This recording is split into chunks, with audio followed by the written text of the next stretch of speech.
Alright, give me 1 second, guys.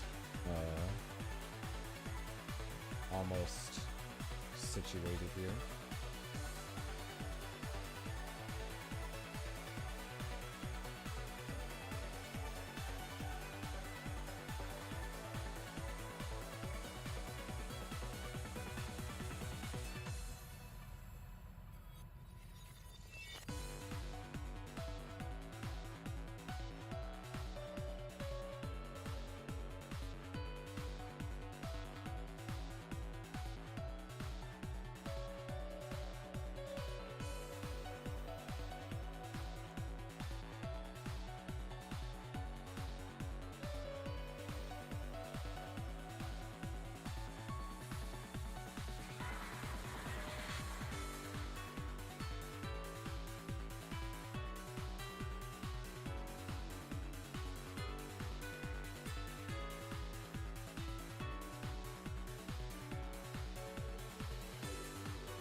Okay. Just plug in the cameras. Yeah, this is... too much stuff is going on.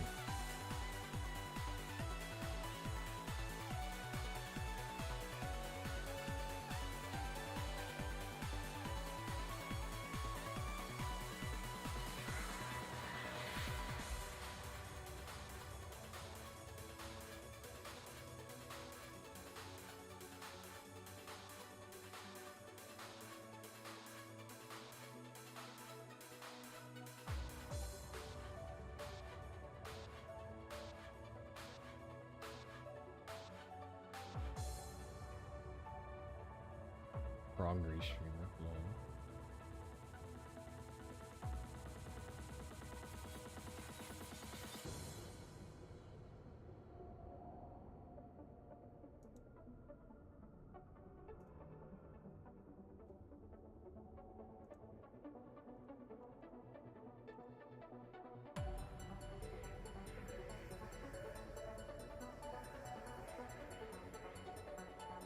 Okay. Aw, heck. Dude.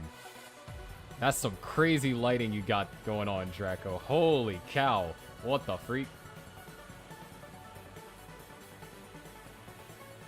Do I have a filter on this?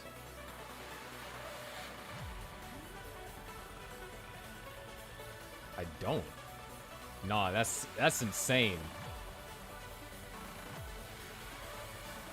Yes. That is some high quality stuff, dude.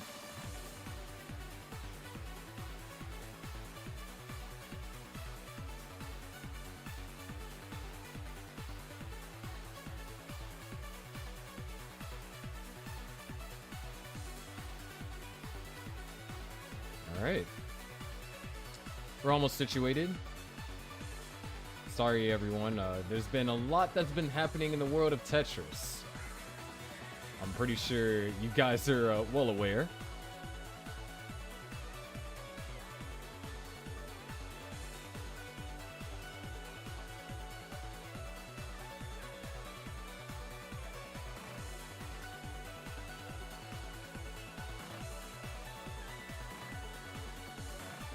But today, I'm finally back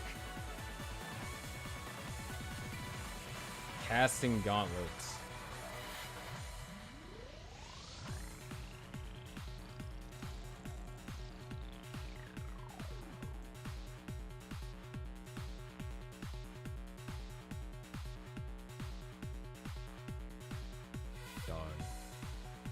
Crazy. Someone from high school recognized me on Scout's video. Like, I didn't play Tetris in high school. That was 2 years after high school kind of thing. Just about. That's what I'm missing. Max out admin page. Max out club admin page. Alright.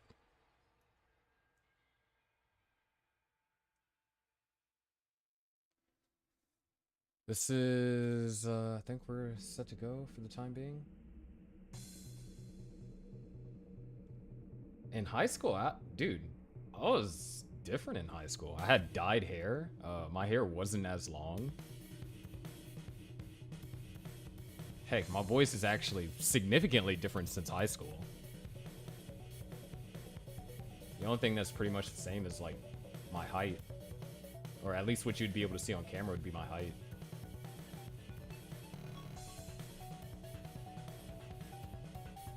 Alright. With that being said, we are already a little bit late, and for that I apologize. But ladies and gentlemen, we are back. Welcome back to Gauntlet Ascension. It is the second half of the season. Now, the stakes are real. Players are going, or not players, teams are trying to make it to those guaranteed top 6 spots. And, of course, those 4 teams that don't make it to the top 6 spots are going to have to play it out in a play-in tournament. But for today's matchup, we're going to be having the Stochastic squad against Top Down. Stochastic squad 6-3, currently 3rd place on the standings, going up against Top Down 3-6, looking to make a turnaround. That being said, both our players are finishing their warm-ups here. Look. There's no filter done on Draco's screen whatsoever. That's just the lighting, dude. Like the jersey, like what? Well, both of these players do have their jerseys, so that's exciting.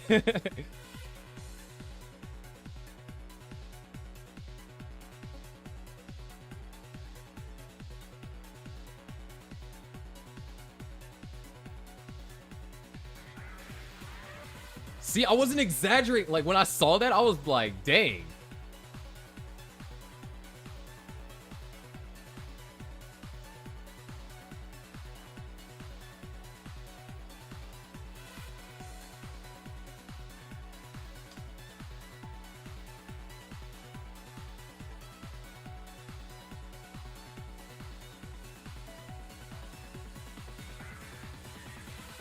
All right.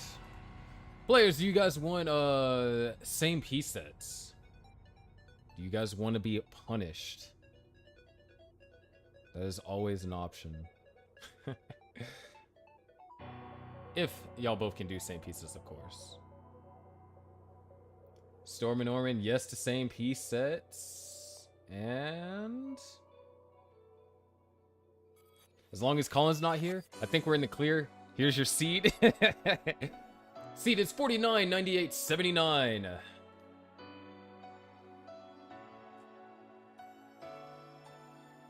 Wait, I just realized. Ever since Gauntlet kind of has like started and Colin has like developed his cursed seed kind of thing, so to speak. Dude, anytime a team plays up against the wavy ones, he's just gonna be present.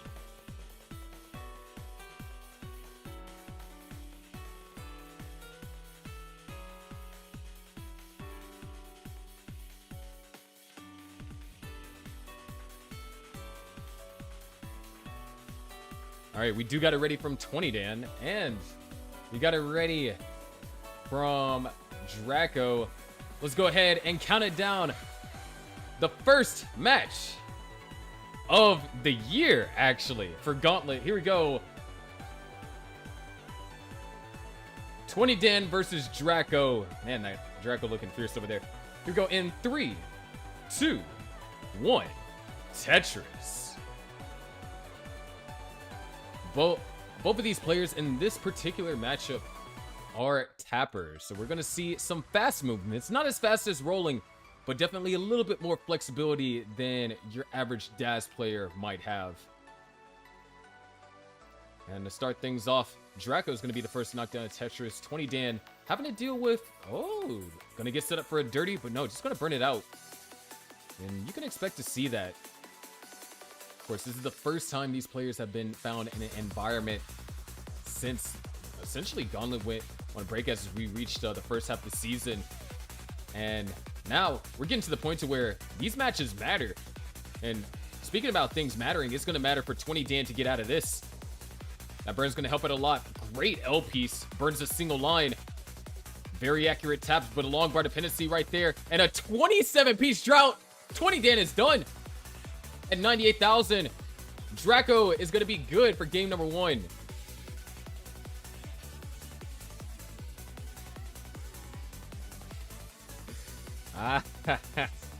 Yeah, first match of Gauntlet, we get a Gauntlet seed. How about that? That's to be expected. But while oh, let me end game. Go ahead and increment the first 2. The format of this league is double round robin.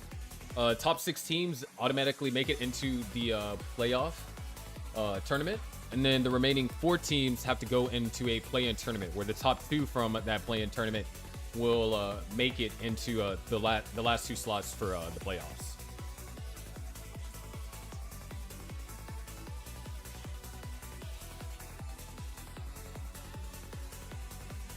All right, we got it ready from both players. Let's go ahead and get them counted down. A little bit of an early shakeup, but they're looking to bounce things back, especially on 20 Dan's part. Here we go in 3, 2, 1. Tetris.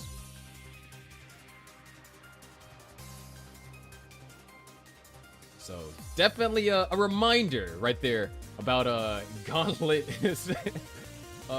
Pieces can be brutal, especially in same piece set sequences. But to start things off, both players are stacked up for a Tetris, and both players are able to knock one down. It's already a much better start here for 20 Dan. And speaking about a better start, Draco looking for a J piece. The dependency is going to be preventing Draco from utilizing the first long bar for a Tetris, but a second one comes. And to start things off, 20 Dan actually was in the lead by 11 pushdown points. Draco, a couple of misdrops. And this doesn't look like a simple burn to get out of. More so, it's definitely going to require quite a few lines.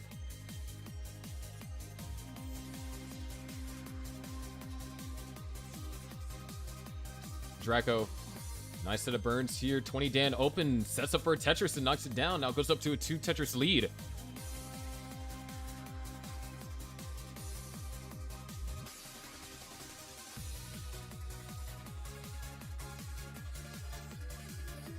Of course, the way that these team matches works is these 2 players play in a best of 5. Winner of the best of 5 wins a point for their team. Team with the most points at the end of all 4 matches takes the overall team match. And if we do tie, we do run into a sudden death, where best of 1s are played by up to 3 members from each team. First to 2 in that case will take the match. And that's one thing that's actually a little bit scary when you talking about top down. Top down this season has ran into 6 sudden deaths out of their 9 matches they played so far. And consequently, they do have 6 losses, but not all of those losses were from sudden death. So this season, if they're able to try and lower down that number of sudden deaths that they run into, then there's a possibility that they can make a turnaround. They're not too far away from par. And if they can make a statement here winning this matchup against the Stochastic squad, definitely they'll be back in the running for making that top 6 spots here.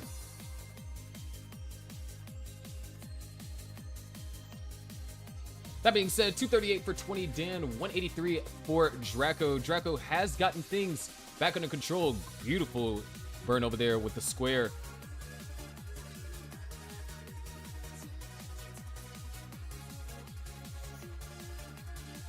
Oh, Tetris scored over there from 20 Dan, 285 to now 205. And Draco did win the first game. Let me fix that. Not sure why it's not showing. Well, don't worry. There we go.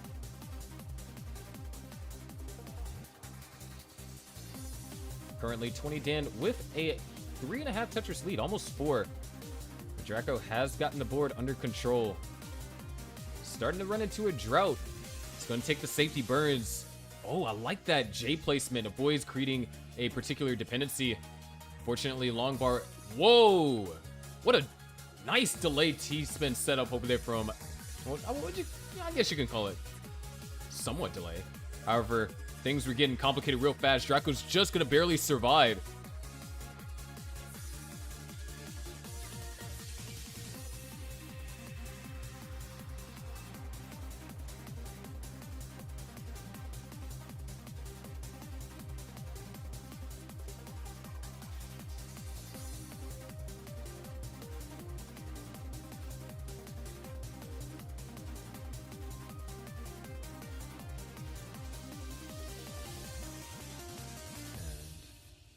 Right now, both players closing in on that 100 line mark. 20 Dan managing to take quite the lead here.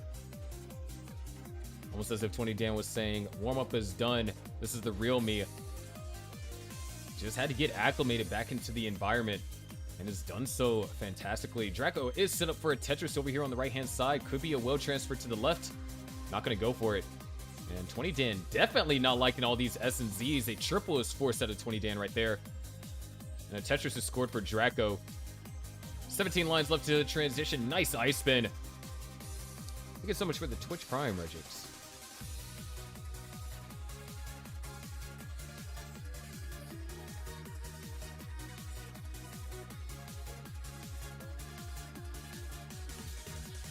Tetris over there, 397. Draco missing the tuck. He did say that this is going to be his first time playing on console in a while. So having a full game to try and readjust to like the timings is something that he can at least afford at this point.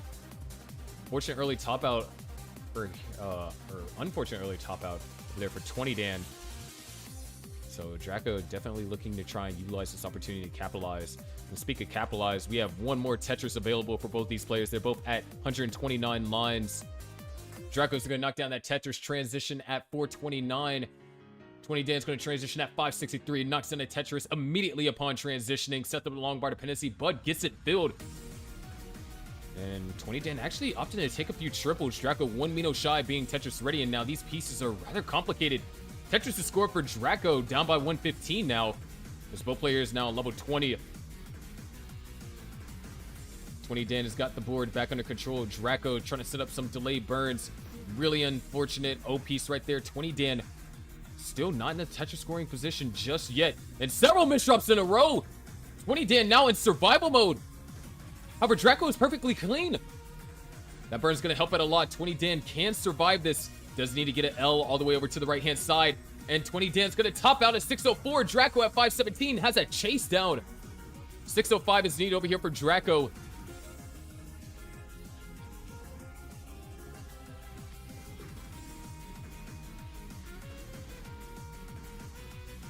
Just back-to-back misdrops on 20 Dan's part there.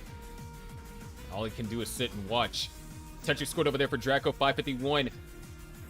2 Tetrises remain. One more remaining.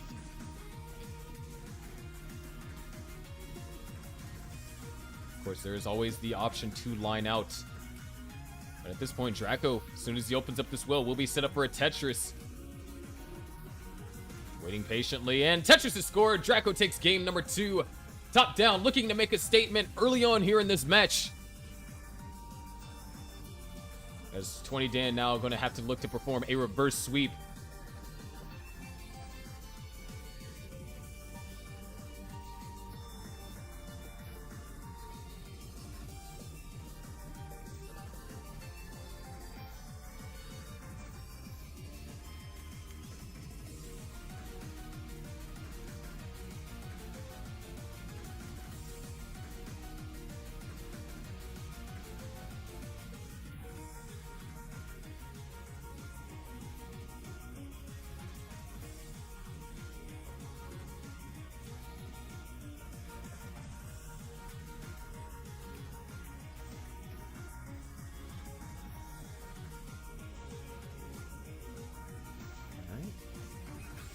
Looks like we do have it ready from both players.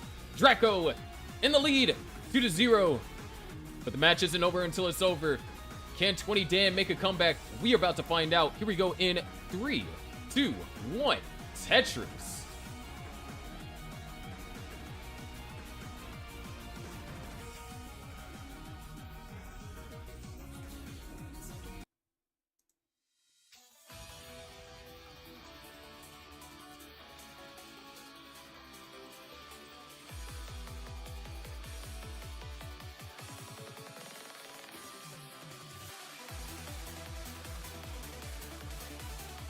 20 Dan forced to take quite a few burns here in the early goings. Draco able to find the first Tetris of the game. Or not first, second Tetris, pardon me. But things are pretty well established. Another long bar forced to be used to burn over there for 20 Dan. And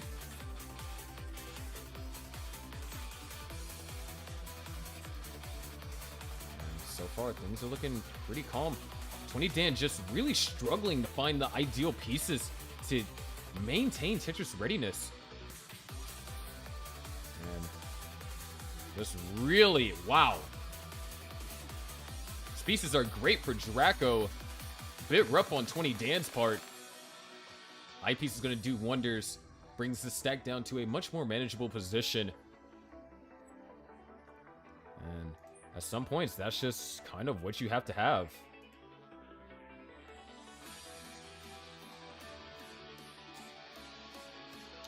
That being said, Draco has taken a similar lead to what 20 Dan was able to take in the first game.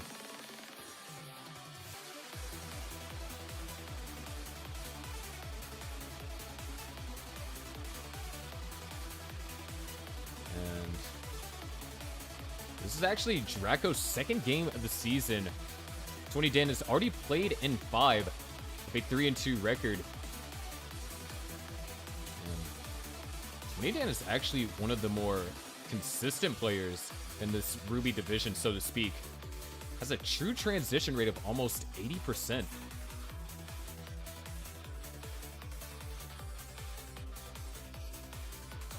it kind of matches Draco's true transition rate as well.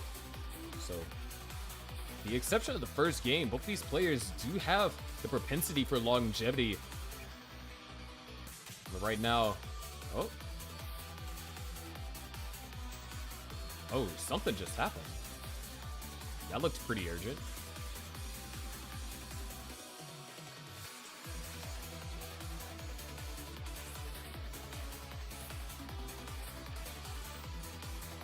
$20 Dan at 209.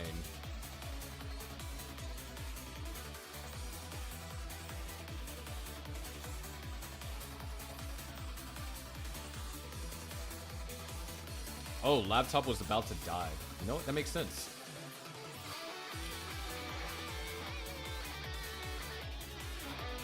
Currently, 20 Dan will be an advantage, and we'll leave this up to the players how that one gets dealt with.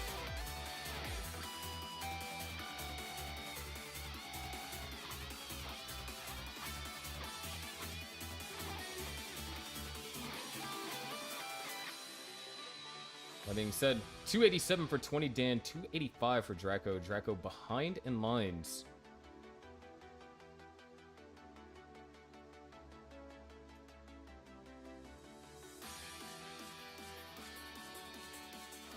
And since there is a line discrepancy, Draco hurrying to get the, it looked like a laptop charger, making sure it didn't die in the middle of the game.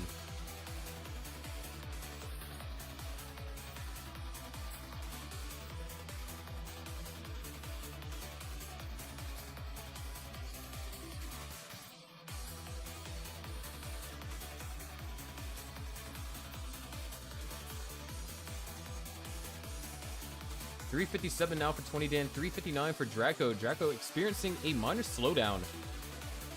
Nice T adjustment, though. Unfortunately, a lot of burns are being forced on Draco.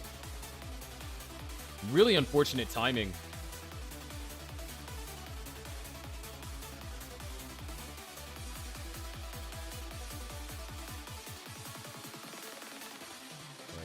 Are closing in on level 19 transition.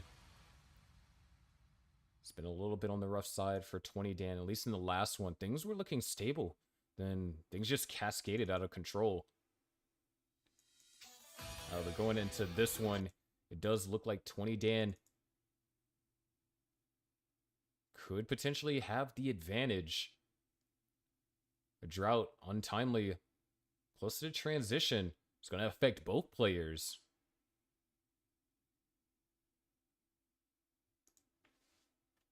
20 Dan, love to get an eyepiece here. An I and a J would be great. Just finding neither. There's the J piece, followed up by the L, followed up by the I. Great sequence of pieces right over there for 20 Dan, and the adjustment too. It's going to be looking to transition with the next line clear. 20 Dan is going to transition, 468. Board is under control. Draco, on the other hand, getting very uncomfortable. Not going to transition with the cleanest of boards. Has 3 lines left to go, now 2. Draco transitions high up, 519. Trying to downstack, long bar dependent right there. Column 8 gets it filled. Able to navigate some pieces over to the left. Great tapping, the well is open. And there it is, Tetris for Draco. Amazing survival. Knocking at Death's door right there. And right now, 20 Dan trying to bring the stack down. Great placements there on 20 Dan's part. Another Tetris for Draco. 20 Dan, 1 Mino shot from getting set up. There it is, and there it is. Tetris from 20 Dan. 520 now for 20 Dan. Draco at 583. Another Tetris for Draco. Has found a groove early on here on level 21. 20 Dan, nice placement. That's going to allow him to get Tetris ready. But now for the long bar. Tetris has scored. Draco now, long bar dependency right there. Column 5. Gets it filled, but of course had to take some burn lines. Now Tetris for Draco. No signs of slowing down at the moment. Another Tetris score for 20 Dan. 584 now. And 20 Dan, nice, narrowly gets that eyepiece all the way over to the left. Not out of the woods yet. That J double is going to help, or L double, pardon me. Followed up with an L triple, stay alive into a Tetris. And so does Draco. 727 for Draco, 625 for 20 Dan. And OP's not hitting his mark. 20 Dan setting up for a couple of burns. Knocks down a Tetris, now has a couple of holes that need to be dealt with. Draco at 731. Able to barely get that long bar all the way over to the right-hand side. If he would have rotated a couple frames too late, that would have been game over. We've been staring at a chase down. 20 Dan, Tetris ready. There it is, Tetris for Draco. 20 Dan just forced to go for these burns. Eyepiece is not coming in ideal intervals. 799 to now 704. No Tetris for 20 Dan. And some complications have arisen for Draco, so Draco's going to slow down here. And this board isn't necessarily the easiest to burn out of. There is an opportunity. But these pieces need to fall slightly better for 20 Dan. Tetris has scored, 3 more available. Draco almost down all the way to the bottom. 20 Dan, nice, able to get that J piece all the way over to the left. Has to take the double, 3 Tetris is still available. There's 1. One more will give 20 Dan the lead, but Draco has gotten Tetris ready now, and 20 Dan forced to do the burn. The only way he can do this is if he can have some degree of level 29 play. He's gonna have to tap fast to the right. Needs a long bar. There's 1. Needs another. Needs another long bar. Needs it now. He needs it now. Long bar nowhere to be found. 856 is what 20 Dan tops out at. And it would have been a close one too.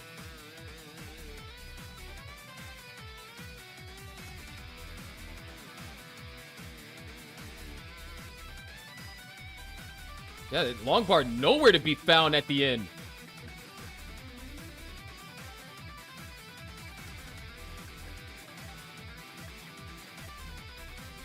What a rough game, but greatly played by both. We made it to 29 on both sides. But that does mean that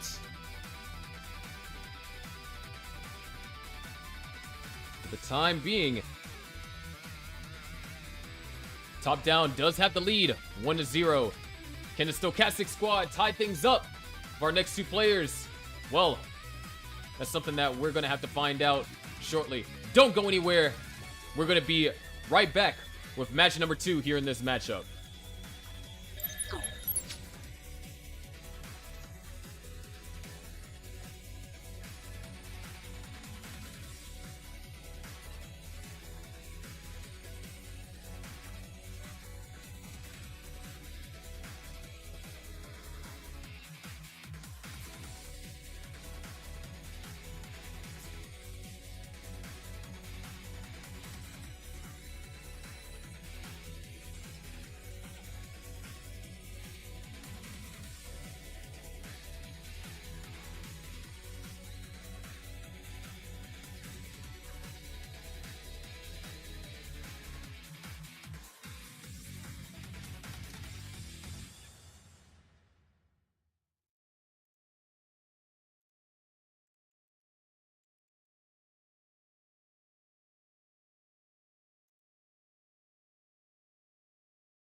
All right. The second player that was supposed to play is kind of not responding.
Okay, so what we're gonna do,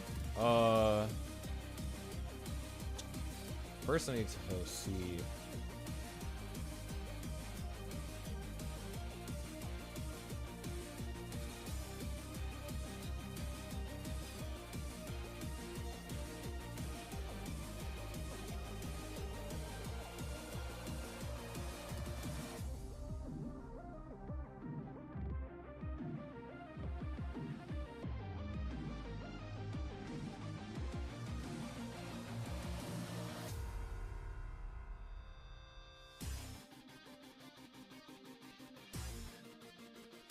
Gonna see if there's something that we can do about this.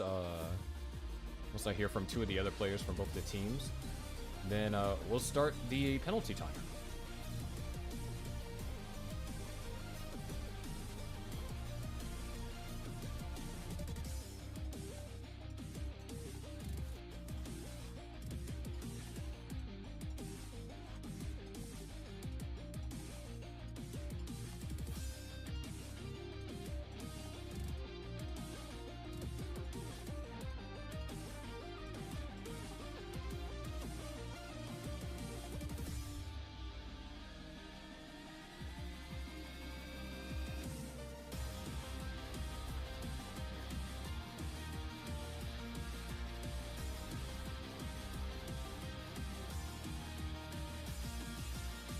Okay, I have a confirmation from one player.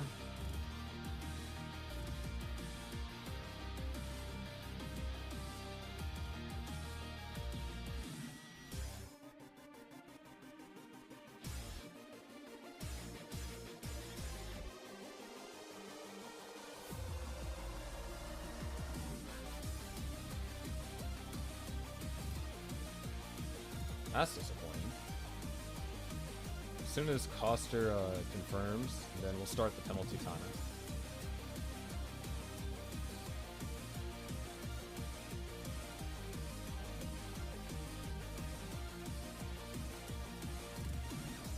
No, there was a... Okay, so we scheduled these in advance. So, there was a matchup that was already pre-scheduled for this. Well, it's time for the match. Player isn't here. And according to the rules of Gauntlet, you have a certain amount of time that you can be here until, or you can miss, until your match gets forfeited. So, if Coster says that he can make it to play up next, then penalty timer will start counting down. So that's the situation. Sucks. Because, I mean, it's like, you signed up for this, you know? You knew that this was happening.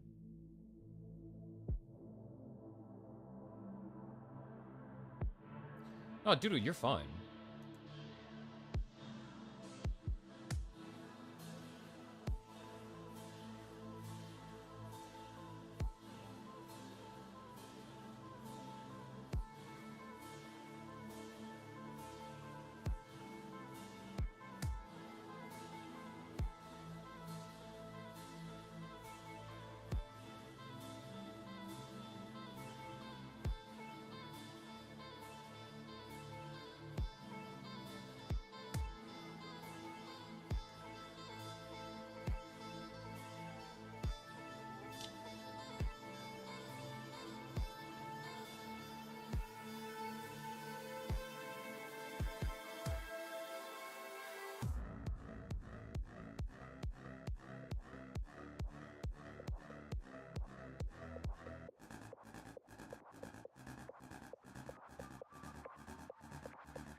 All right.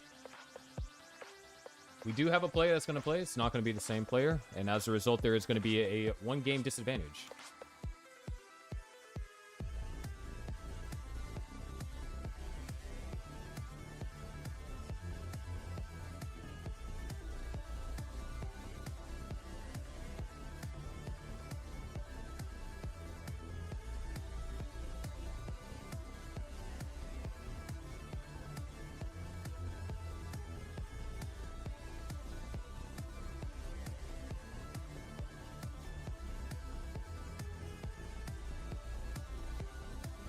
Alright, so bear with us a little while longer while we get our second player set up.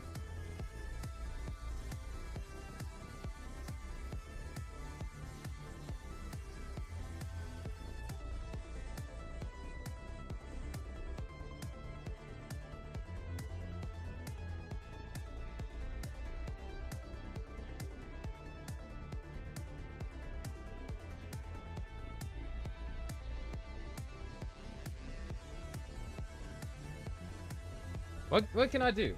You ping someone, 1, 2, 3, 4, 5. Ping someone 5 times. Playing now, Cobra. So Cobra will still be playing. Coster and Doodle, y'all two will be up next.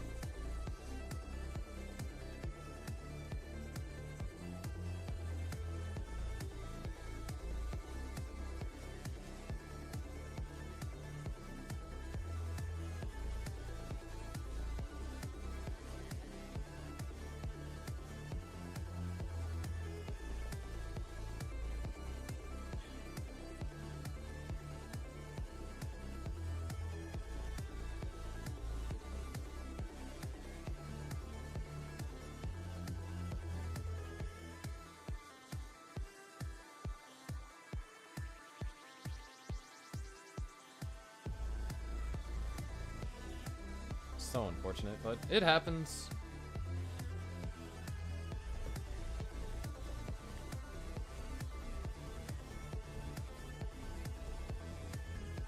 Top down, just be glad they have good teammates like Somali in there.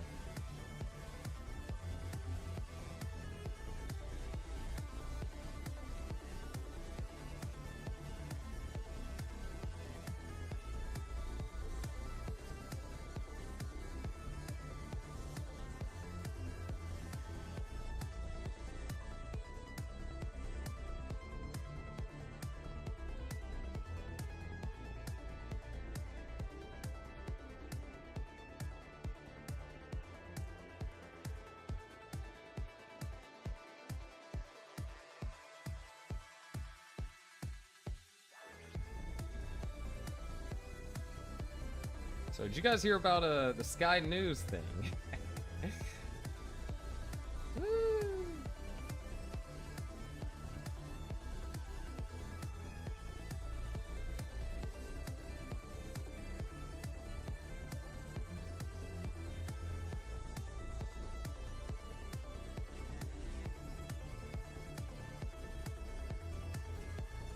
Yeah, so essentially, you know, because Scooty stuff has been going like super viral, there was this one reporter on Sky News that, for whatever reason, she thought it was appropriate to say that the 13-year-old record breaker should go outside and get some fresh air. Beating Tetris is not a life goal.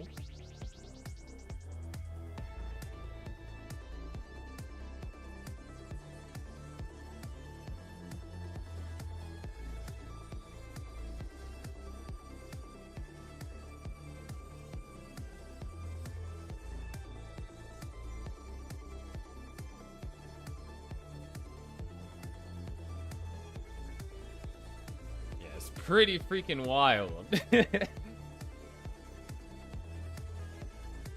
And she is getting roasted alive. Low key. It's like almost tempting for me to make some content on it.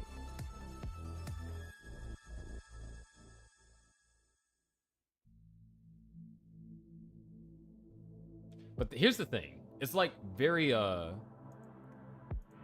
hypocritical. Yeah, I just ended all games. You should be able.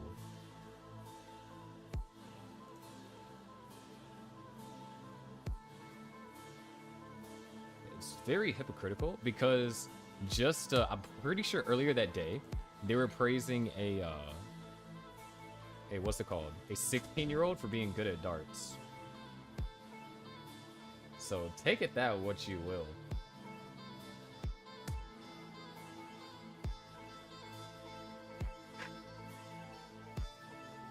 It's quite freaking funny, dude.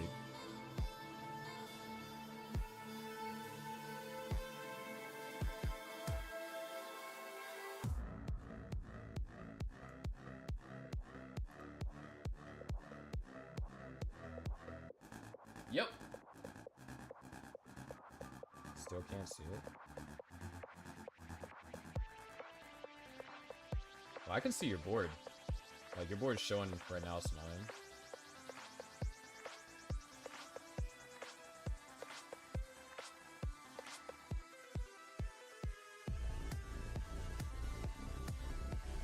What are you gonna tell a 13-year-old chess grandmaster, right? You're gonna be like, oh, now that you're a grandmaster, you can go outside and touch grass. You know, being a grandmaster at chess is not a life goal. Like, the freak.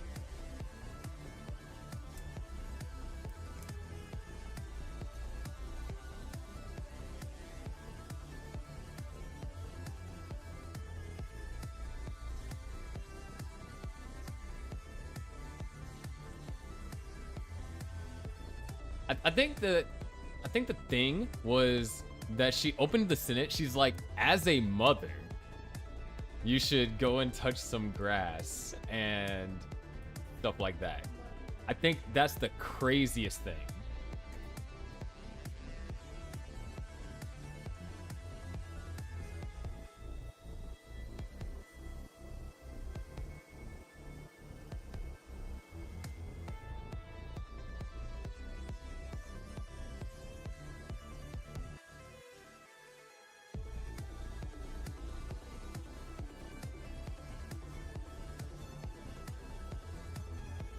It's freaking wild.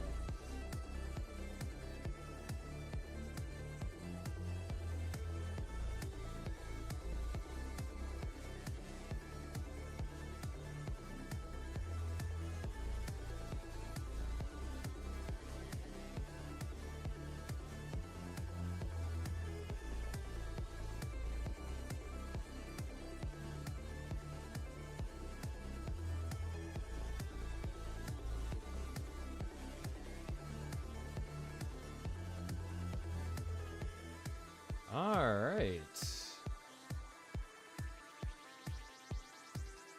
Let me catch this.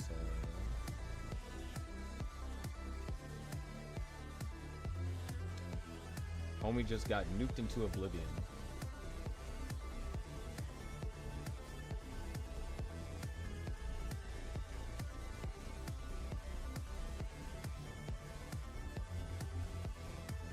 All right, do both of y'all want to do same piece sets?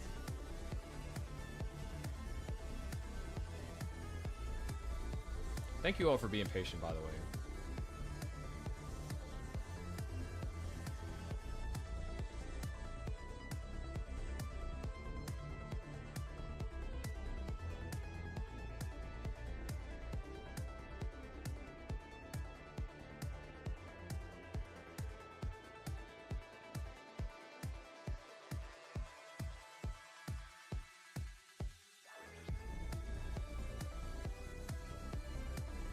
There's your seat.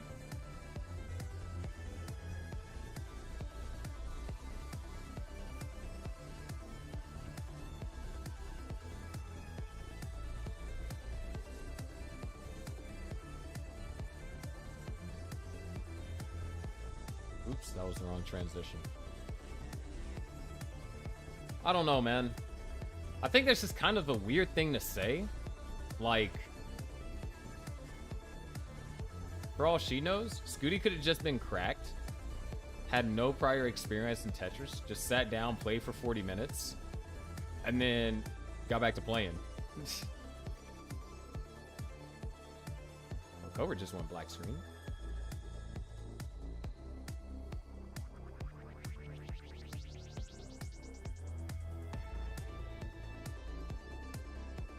There it is.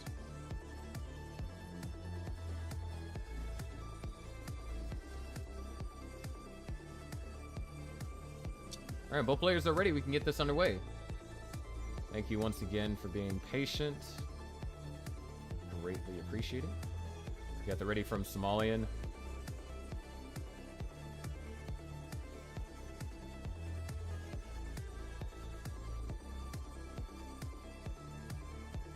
Go outside and touch grass. You broke 3 world records and did the impossible. But you haven't done enough. On top of your entire life, I don't know nothing that you do about. Go outside and touch grass, I tell you. Off my line. Here we go in 3, 2, 1. Tetris.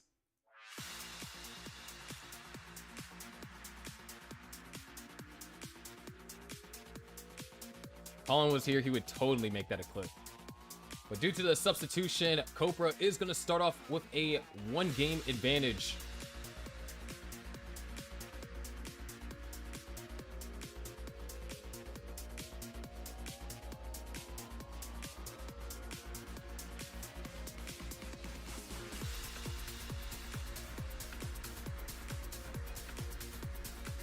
So Somalia is still going to have to win 3 games. Cobra will only have to win 2.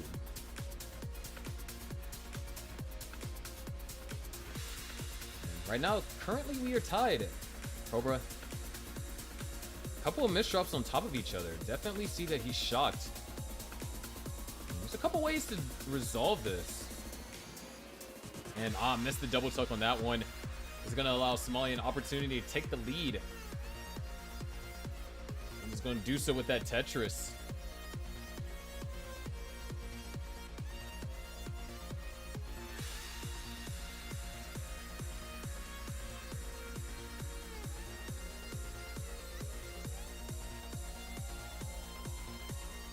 $138 to now $105.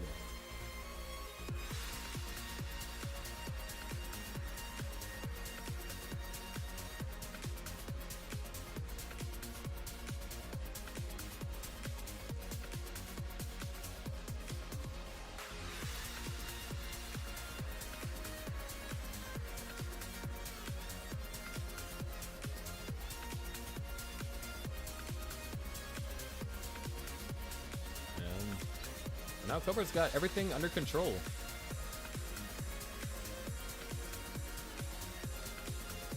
Somalian with a 1 Tetris lead. That misdrop's going to complicate things slightly. Oh, Somalian actually, if the LPs come, could be a great solve. LPs not showing up, so Somalian's going to have to compromise. That lead that was built up looks like it's going to go away.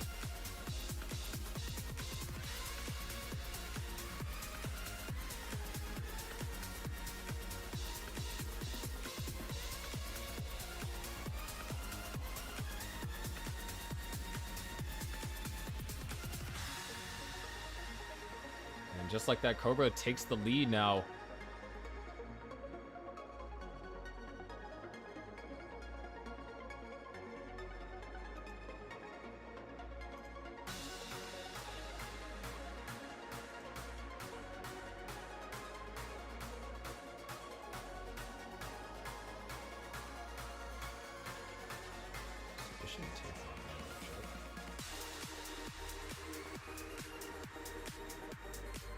$294 to now $294, separated by nothing. We are tied. $294 for both players. That's going to be a Tetris for Somalian. And Cobra going to be able to knock down a triple. And just like that, Somalian back into the lead. Cobra is not going to let him hold too much of a lead. Only up by a little over half a Tetris. Cobra looking for a J or an S piece. Found neither in time. It's going to be focused on doing some burning. It's not a lot of burning that's going to be forced. 2 more lines at the earliest. Board is now opened up that right-hand side. Both players are Tetris ready. The Somalian now with a Tetris and a half advantage. Cobra's holding out for this next eyepiece. There it is. Tetris for Cobra. 354 to now 388.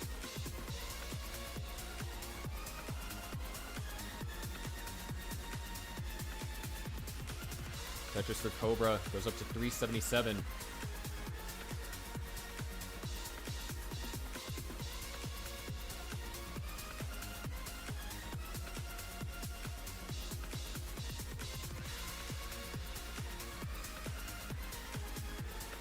Nice set of overhangs over there from Somalian. That spin, great, beautifully executed. Cobra has closed the gap. Only down by still half a Tetris. There's the Vis from Somalian. I think that he was on the wavy ones. I think that's funny how the wavy ones have become known for being the team that does the most Vits out of all the other teams. The captain is Sidnev. Now they also have Messex as part of their T2 players. So a lot of interesting stuff can happen over there for that particular team. Now, speaking about things interesting happening, we're about to head right into level 19.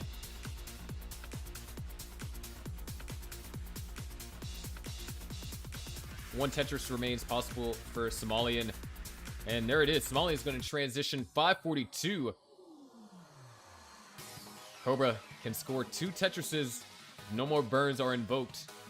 And that's exactly what happens. 565 transition for Cobra. Got a lot of success right there. Another Tetris for Somalian. Cobra does get Tetris ready here. However, these T pieces, not too great. But Cobra finds the spot for all of them. Tetris is scored. 592 to now make that 617 to now 5615. Separated by 2,000 points here at level 20. Most players above 600k. So we're definitely looking at max out territory pace games early on. Skim taking burn, followed up, or not burn, Tetris is followed over there for Somalian. Somalian, however, a little bit ahead in line. So Cobra with the advantage. It's just been a little bit more efficient with the usage of the long bars. 678 to now 693. Somalian looking for a J or an I piece. Either or will get him Tetris ready. There's the L, or there's the J, I mean. Nice set of burns. Running into a drought. There's Tetris for Somalian.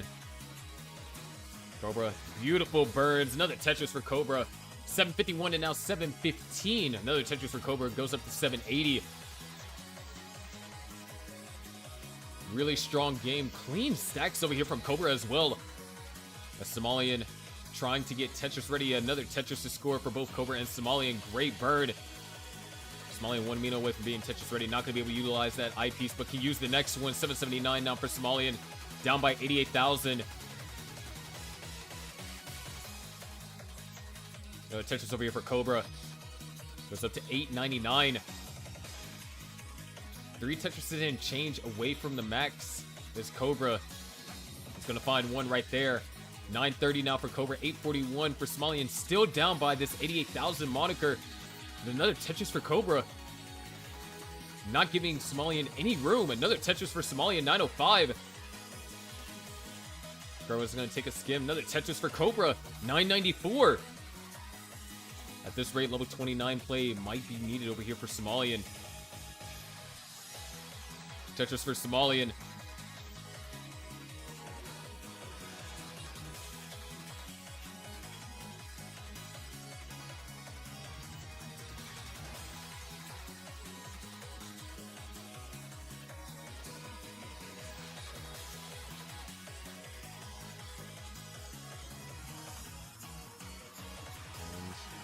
Cobra has slowed down. Both players have passed that max out point.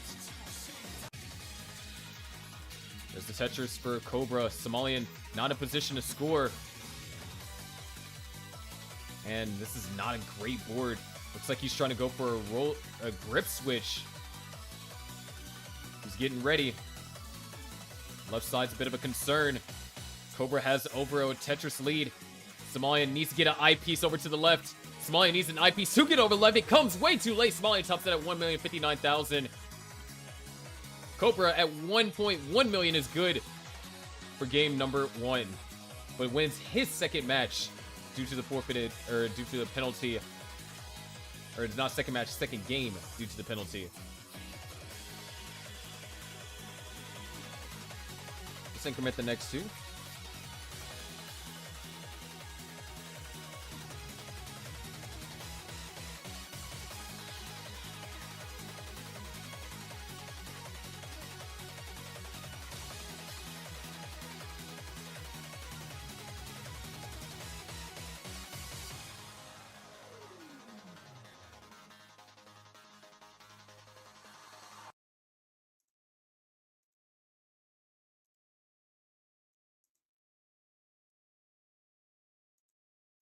There, we got our ready from Cobra.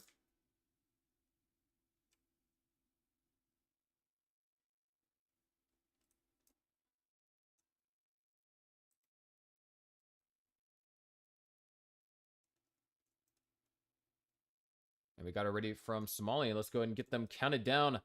Game number 2, but Cobra is on match point. Looking to tie things up 1-1. Let's see if it happens. Here we go in 3, 2, 1. Tetris.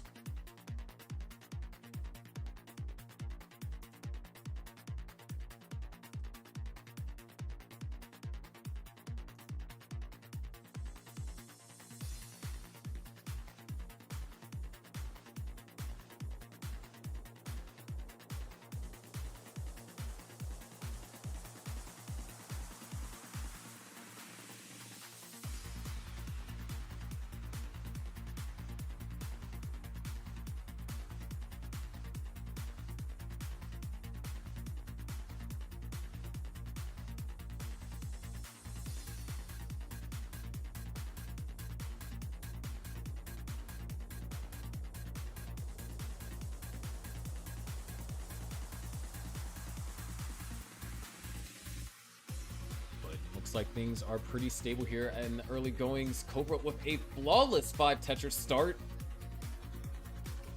I believe our first flawless start of the day.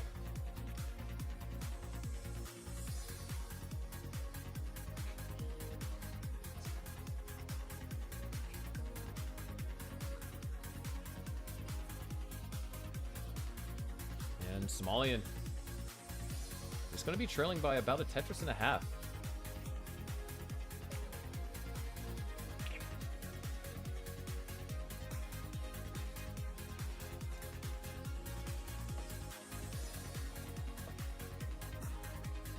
Really efficient play from Cobra. Has only taken 2 burn lines so far.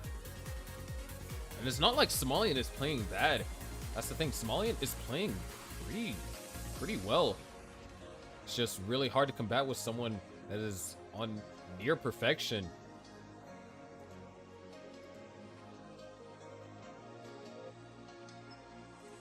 And speaking about this particular matchup, this is the first time Cobra is playing as a Transcendent. Started the season as a Diamond player and has improved rapidly. Somalian was the team captain for Top Down last season.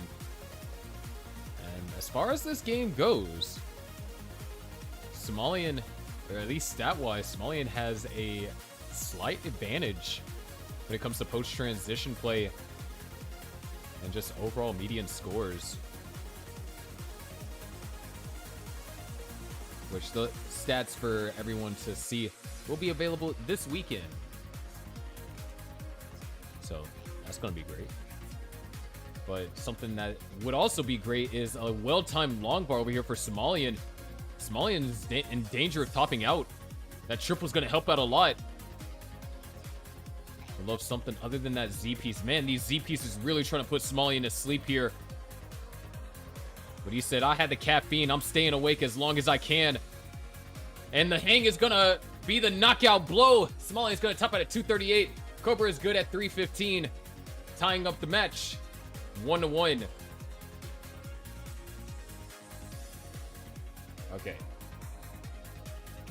Not gonna lie, I'm kind of impressed with that call. Z's putting him to sleep, hitting the caffeine to stay alive. That hang is the knockout blow. Oh, I'd say that was a pretty good call. That being said, it's time to head into our intermission. The match has been equalized 1-1. It's up to our next two players, Coster and Doodle, to break that tie. We'll be right back, so don't go anywhere.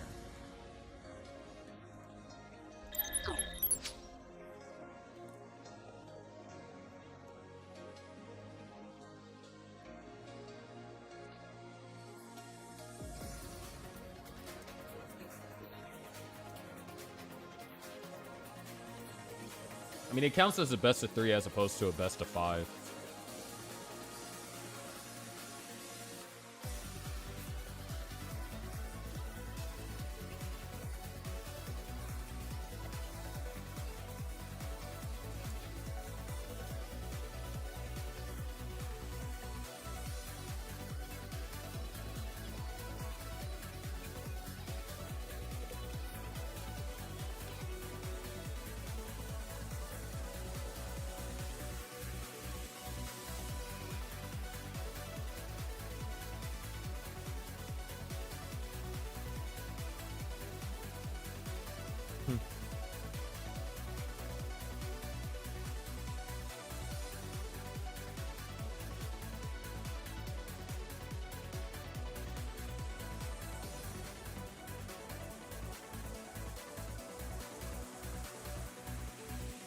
Hold on.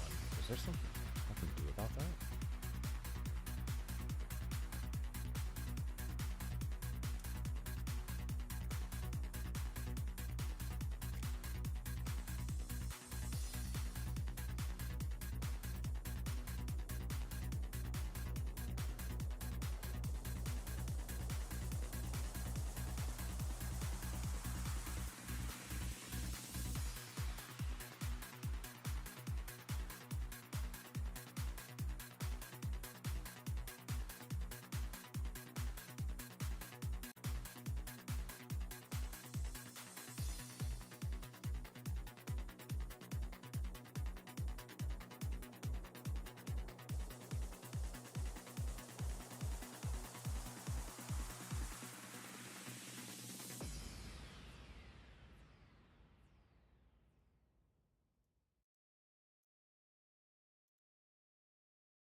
I mean, why would it count as the 3-0?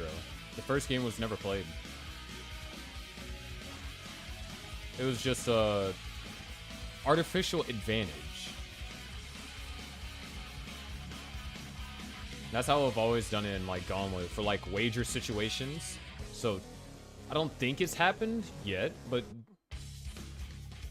wait. Maybe it did happen with like Ian versus Dog, where technically someone did win when they won the match, but it would input it in ELO would be a 2-2 because of the wager system back in that season.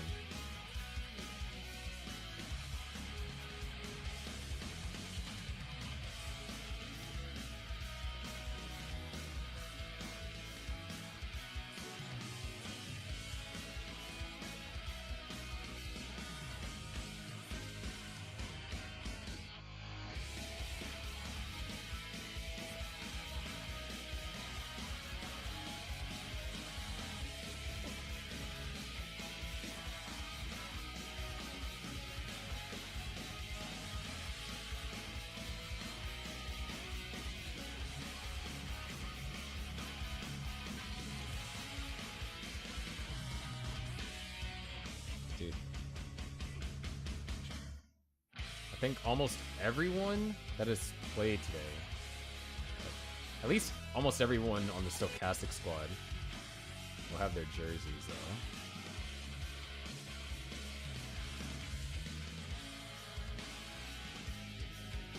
That's pretty freaking cool, man. I love that.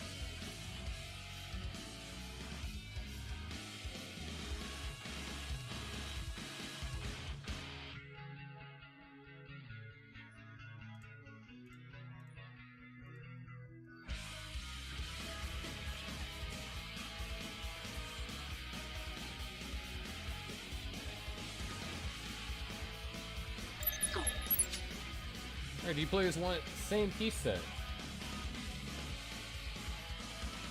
Do let me know.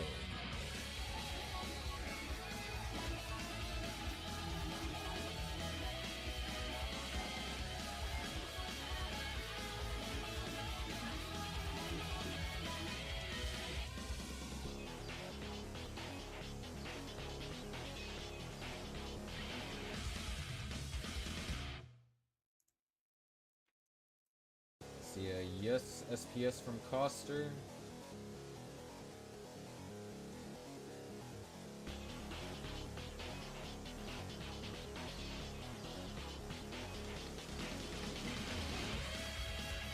Alright, there's your seed. 96 A4 AB. It's 96 Alpha Bravo. Or not Alpha Bravo. 96 Alpha 4 Alpha Bravo. 96 A4 AB. My bad.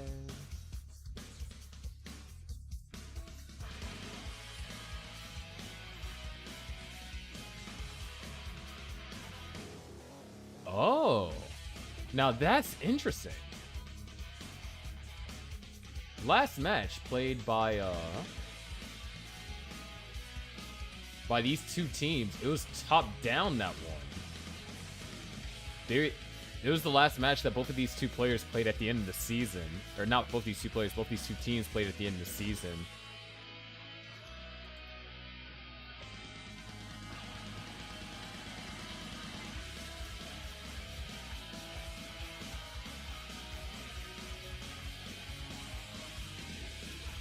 And that match was won in sudden death, if I'm not mistaken. Yeah, it was one sudden death. That's crazy. So a revenge match right out the gate. Well, I mean, obviously it's a revenge because we're playing double round robin.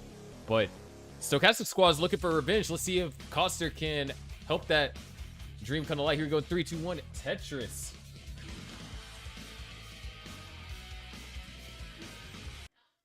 And you can see both players do have the same piece sets.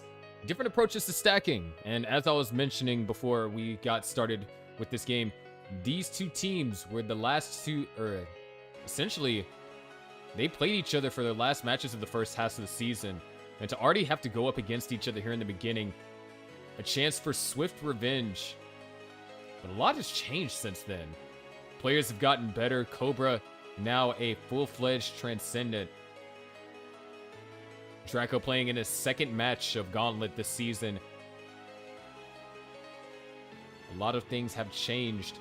And speaking about things that have changed, Doodle's going to want to change the stack into something more preferable. Looking for an I or an L followed by an I. That works perfectly. L followed by an I. Tetris for Doodle is going to keep things nice and straight.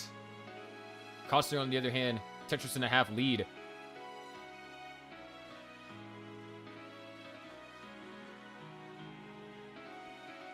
So this matchup between Stochastic Squad and Top Down, you could say it's a grudge match to start off the season with.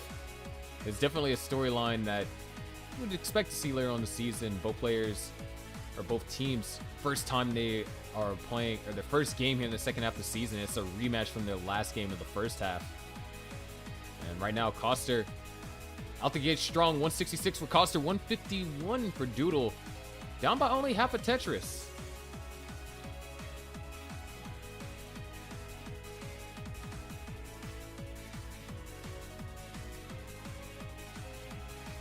Coster's gonna actually opt for a couple of safety burns. Didn't have a clean way to sustain a kind of aggressive Tetris wheel setup. And there's nothing wrong with that. With the advantage that Coster was able to build on in the early game, still gonna maintain this half a Tetris lead. And beautiful overhang. Accommodates the T-piece perfect.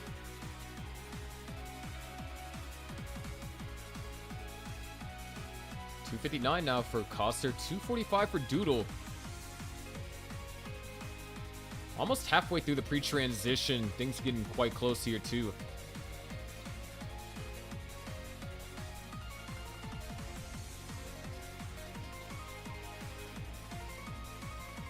But so far, Coster is not budging. If anything, Coster is finding these little spouts of efficiency over Doodle. Coster now officially has a Tetris and a half lead as opposed to just half a Tetris lead. Nice set of tucks over here from Doodle. Fortunately, those Z pieces were not what he was wanting. You definitely want to hit the snooze on those Zs. 306 for Coster, 280 for Doodle. Coster unable to utilize that long bar for a Tetris. Neither could Doodle. But the next one that follows Doodle can, and so can Coster. Back and forth here in the early game. Another Tetris for Coster. Up to a 50,000 point lead now.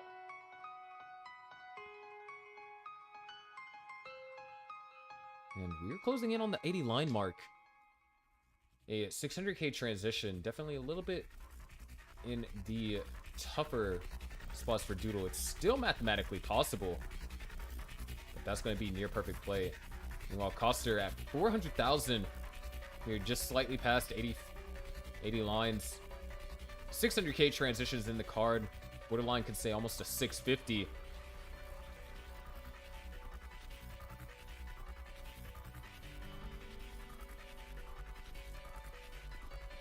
Coster now, Tetris ready. Tetris for Coster, Doodle, nice skims, gonna knock down a Tetris as well. 418 and now 447. Coster finally gets the piece to fill in that J piece dependency. Just trying to avoid building up a long bar dependency and was forced to at that moment. Long bar dependent, this is a great opportunity for Doodle.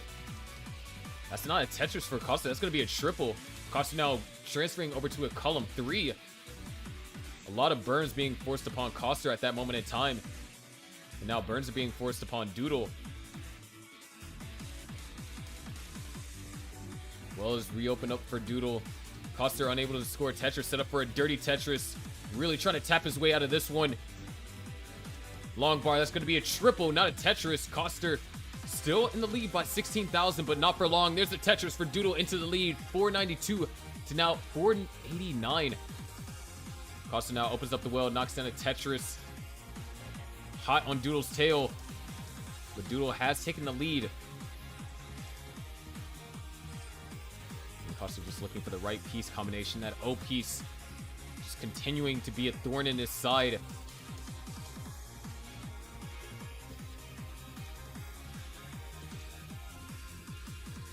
That center well is covered. The right well is covered for Doodle. As a matter of fact, Doodle will not transition with a Tetris unless he goes dirty. There's a transition for Coster, 544. Transition for Doodle, 524. Knocks down a Tetris, goes up to 548. And Coster's at 549. 1,000 points is what separates them here on level 19. Doodle not able to see the rotation in time to keep the well open for that long bar. Both players knock down Tetris and go to level 20. Tetris is scored for Doodle. Into the lead. Coster 1 Mino shy. Waiting on the next long bar. Doodle gets a perfect J piece to fill in that dependency. Both players are stacking up. A skim is taken from both. And unfortunately, these pieces for Costa just not ideal. Can Costa get the well open? No, can't get it open in time. Another long bar forced to not be utilized on. Another Tetris for Doodle, now up to a 72,000 point lead, but Costa's going to cut that right back down to 46,000. 609 now for Costa, 656 for Doodle. Long bar dependency developing here in the center. Going to be smart, take the burns. That left side is a huge concern, though. Able to get that, taps that piece all the way over to the left, reopens up the well. Long bar will be great. Long bar will be fantastic. And the long bar hangs on top of column number 8. Doodle is good for game number 1. Great survival effort over there from Coster. At the end of the day, Doodle was just able to stay alive a little bit longer. But that's 1 game out of potentially 5. We still have plenty more to go. When both players are ready, we can get game number 2 counted down.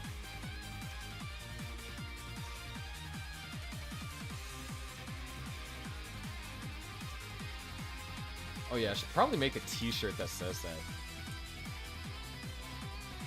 That's like Top Down. That's crazy. Top Down is like the only team that I know that has the freaking motto, dude. Top down on top. Actually crazy. Ooh, Cobra talking that trash.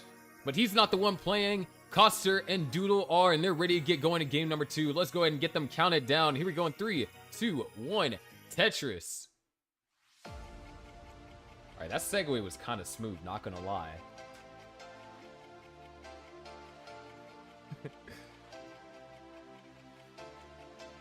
Dude, I miss commentating.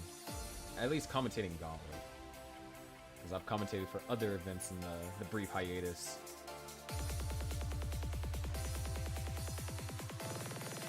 But right now, both players getting stacked up here on level 18. Obviously, the part of the game where there's more of an emphasis on efficiency. Trying to maintain as close to perfection as possible. And on 18, you get to see players attempt to execute a lot more adjustments. But in this particular matchup, this is actually Coster's 3rd match in Gauntlet. And this is Doodle's 6th match. He's been a key player for Top Down.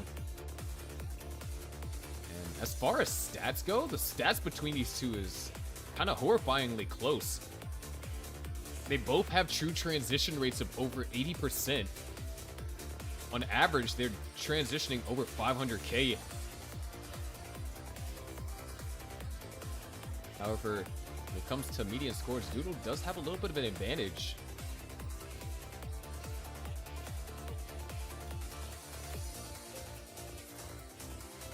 But this is one of the closest matchups that you can get out of between these two teams. Definitely is possible to have someone like Costa versus Alex S. And Costa would be advantaged in that match. However, something that is disadvantaged is Costa's board state right now. But wow, what a solve. Very clever. Tetris is scored for both. 191 to now 174. Doodle in the lead currently. Costa's going to knock down the Tetris and take it right back.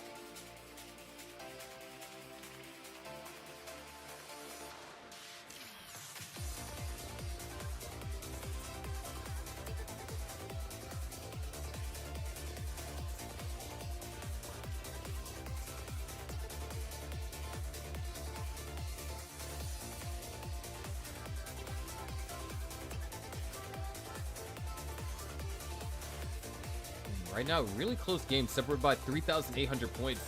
The stacks are clean, too.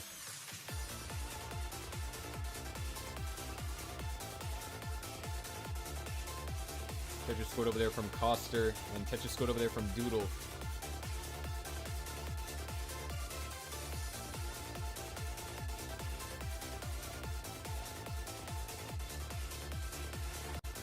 still with a small point advantage currently. Costa's gonna knock down another Tetris. Stacks are really clean from both players.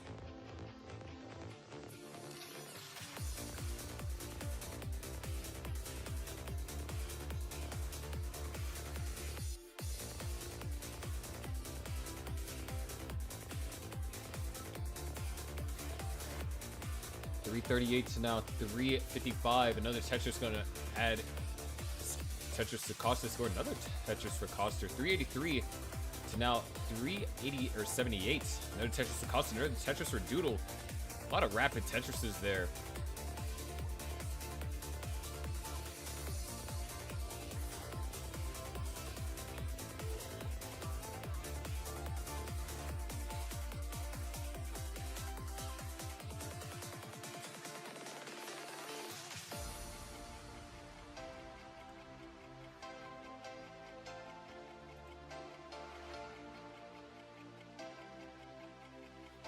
We are nearing the level 19 transition, around 40 lines away.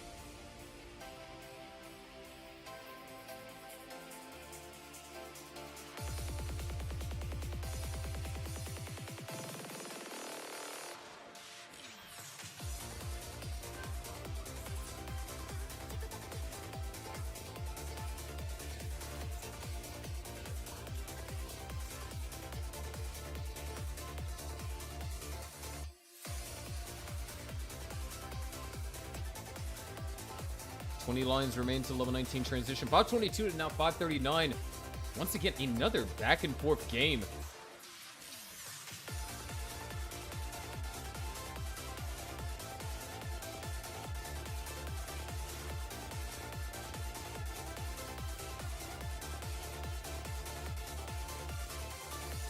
Closing on this level 19 transition. Currently, Doodle with the one game advantage.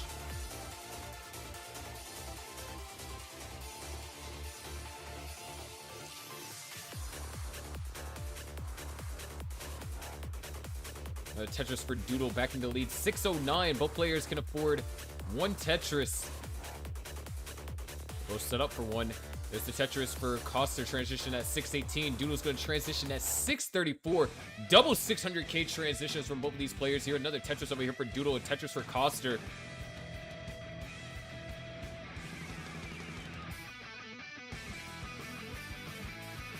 Costa now Tetris ready. There's a Tetris for Doodle, up to a 37,000 point lead. But Costa knocks down a Tetris. Doodle reopens up the well. Both players on level 20. 11,000 points is what separates them, but Costa gonna fall behind. Doodle was able to add a Tetris, go up to a 34,000 point lead. Costa is ready though, waiting patiently. Drought counter starts ticking. Gonna go for the triple. Still, these pieces not ideal for Costa.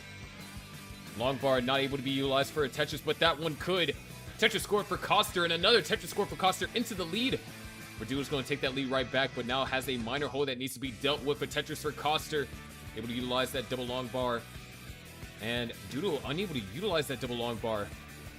Could have been an opportunity for Costa to go into the lead. There's the Tetris for Costa. Doodle at 753. Another Tetris over there for Doodle. 783 to now 795. Costa goes to level 23. Knocks out another Tetris. And Doodle, really tricky situation. Trying to find a way to be efficient to solve out of this. Not necessarily the easiest thing in the world to find. Another Tetris for Costa. Trying to compound this lead upon Doodle. Doodle has gotten the board under control. Knocks down the Tetris. Goes to level 24. And so does Costa. 883 to now 821. Costa's Tetris ready. Doodle 1 Mino shy. Has to use the long bar to get Tetris ready. Things are getting dangerous for Costa. Needs that L piece. Needs it now. And Costa going to tap out at 884. Doodle needs to chase down 885.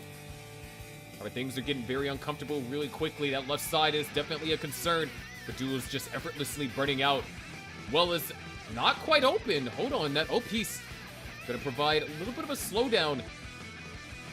I believe at this point, there's still plenty of time to line out. Just a matter of getting the board. Oh, good O piece. More holes are being generated. L or J will be friendly. That T piece is going to help. It looks like Doodle is going to be fine. Well opens up on the next line clear. Well is open. Tetris will do it. Waiting patiently, goes for the triple. Playing discipline, goes for another triple. And the Tetris are going to do it. Doodle takes game number 2.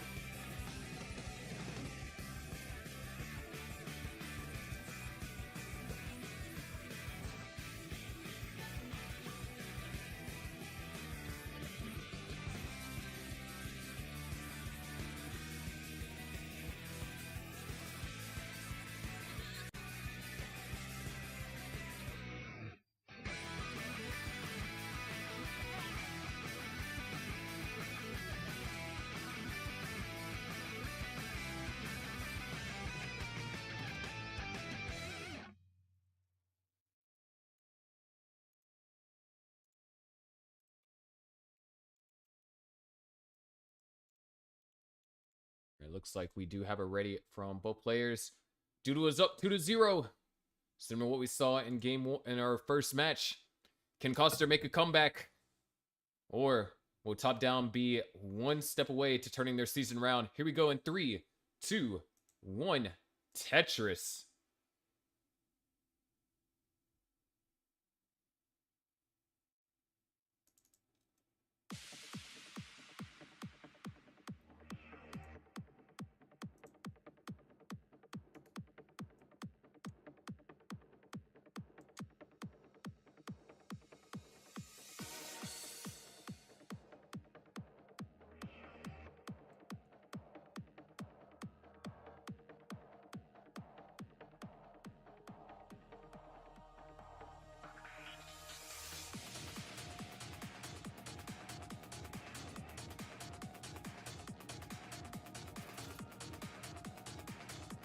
Start things off, both players in complete sync.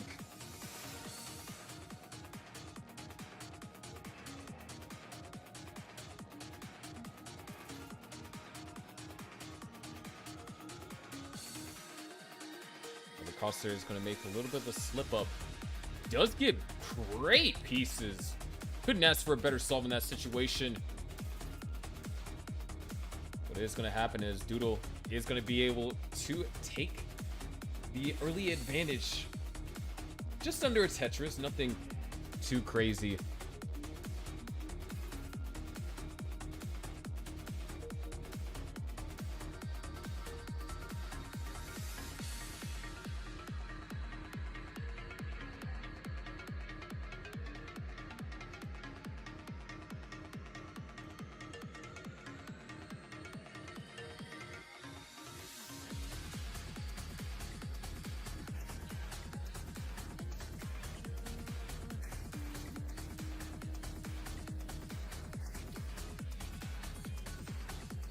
$2-12 now for Doodle. He's not giving up his lead at all to Coster. Coster rocking with a row 2. Couldn't use that eyepiece for Tetris.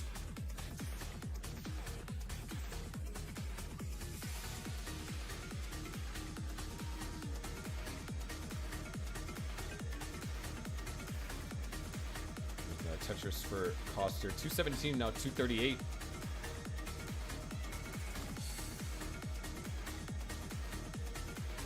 Still rocking with the row 2 here. Looking for an I or a J piece.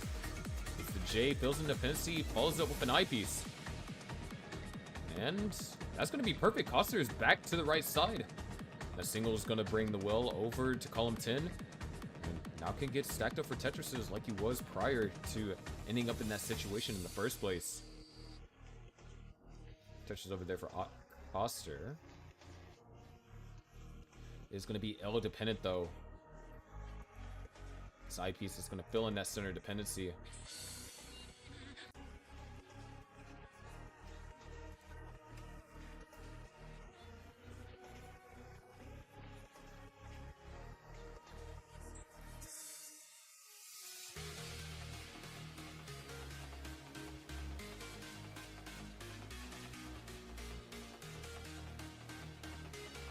Another Tetris score for Coster, 361 to now 377.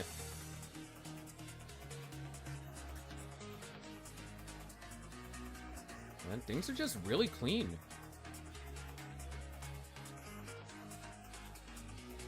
There's not too much happening.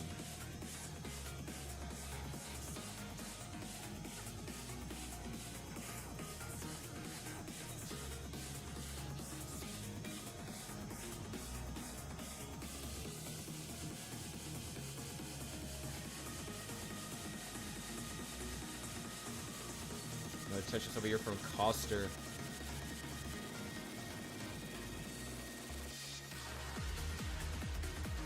Of course. After this match, we'll be having our captains play each other. Noah versus Curie. Coster looks like he was going to try and go for the maneuver. Fortunately, the pieces did not quite play, or the rotation didn't quite play out in his favor. Another misdrop over there from Doodle. Going to slow things down slightly. Not by a crazy exorbitant amount. But at least 2 burn lines are going to be forced to be committed. And it seems more than that. So Costa has an opportunity to take the lead. And has done so. It's taken the real-time lead. Pace-wise, Doodle is still superior.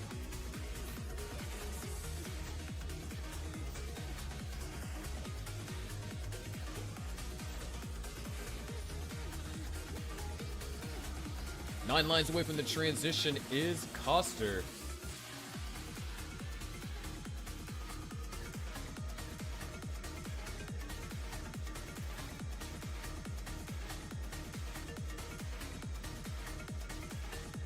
One more Tetris and Coster will transition. Still slightly in the lead, but there's the Tetris, there's the transition. 582 is what Coster's going to transition at. Doodle can transition at almost the exact same score, going to transition at 581. But this drought, Coster's going to survive just barely, but now has to focus on digging out. That left side is a concern. Pieces not quite making it over. Now the board is elevated. Needs a few more pieces. That piece not making it all the way over to the left. And unable to tap anything else over. Costa's going to tap out a 6-12. Doodle with the sweep. Takes game number 3. Top down. Looking to be out on top here. Leads the match 2-1. But it's not over. Sudden death can still be forced. However, that's up to the captains to decide. Can Curie close things out for top down and turn their season around? Starting off 4-6. Or continuing off 4-6. Or are we going to see a sudden death? Don't go anywhere. We are going to be right back as we get things ready for our captain's match.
looks like it would.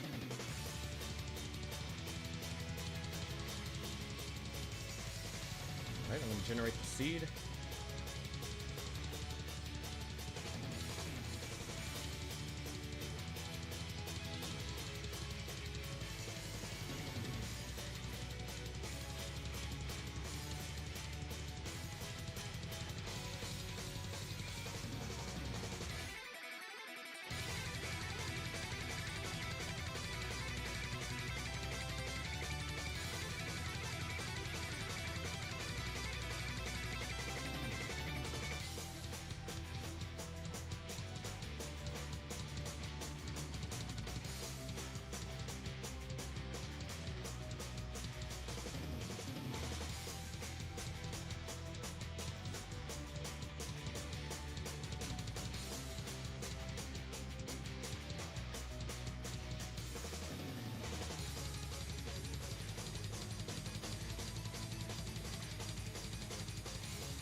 Yes, 39 super kill screen.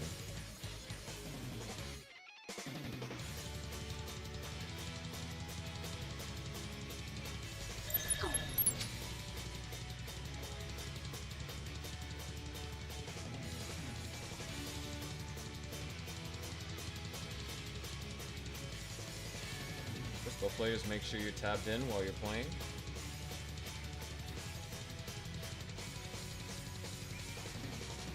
Got the ready from Curie.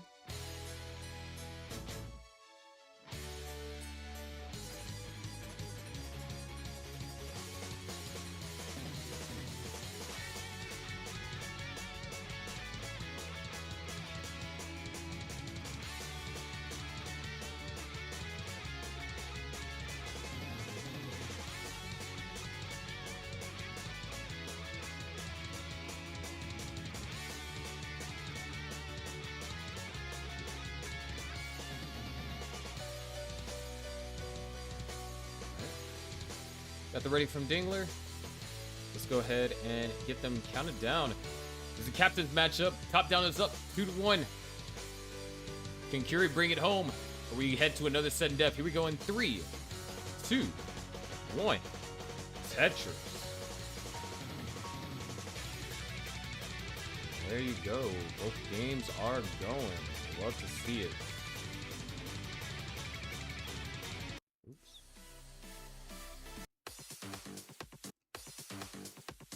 Shouldn't have played twice. In this match, right now, Noah needs to win 3 games. Delayed burn, or delayed Vits, not delayed burn, delayed Vits. Set up over there from Curie. Noah not able to use the eyepiece for Tetris, so are going to fall behind in that aspect. But as far as things go, everything looks pretty stable right now for both of our players here.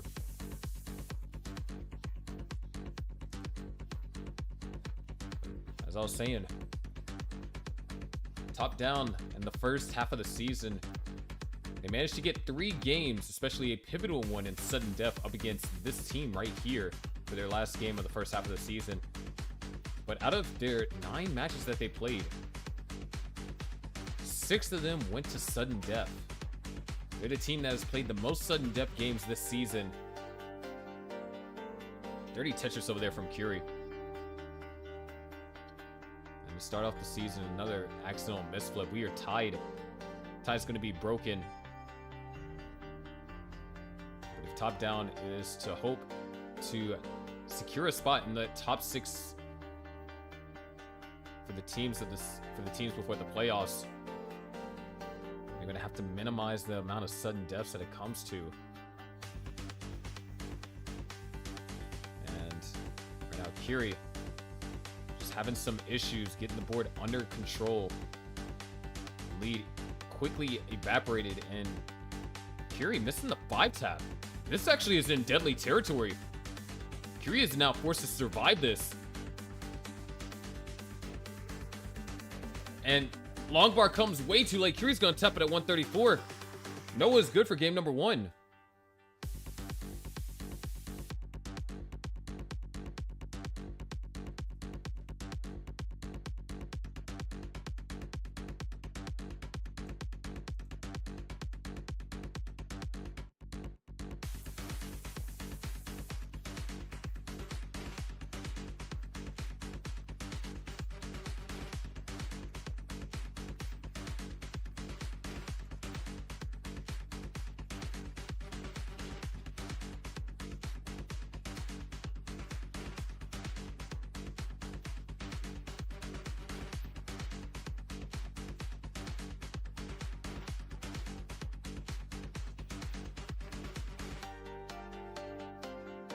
Unfortunate early top out over there from Curie, just unable to hit the 5 taps.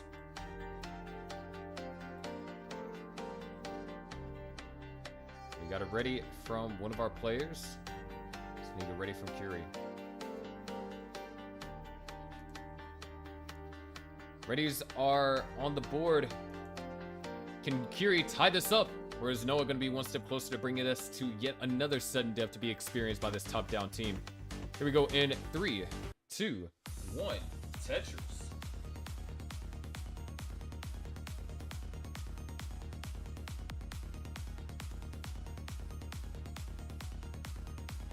Nice Z spin setup over there for Noah.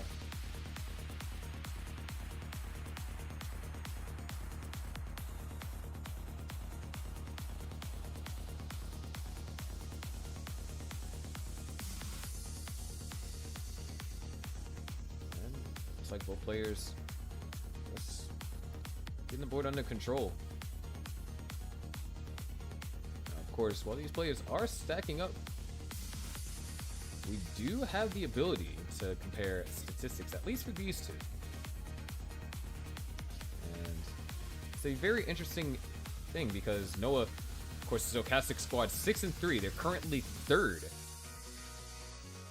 in terms of overall team rankings, following behind the Millionaires, who are 7-2, and of course the Grandmasters, who are undefeated. And between these two,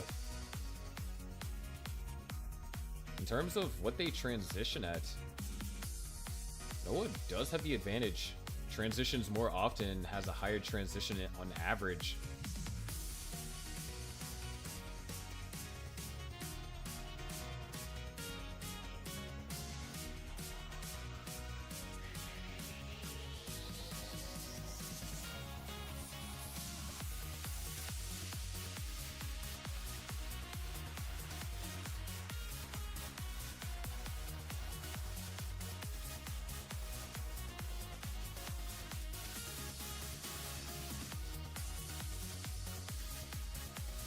$169 and $169. We are tied.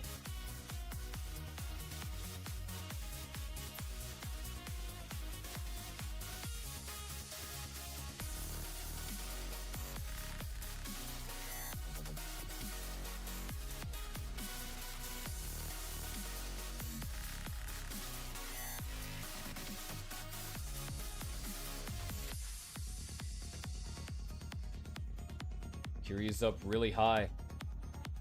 Whew.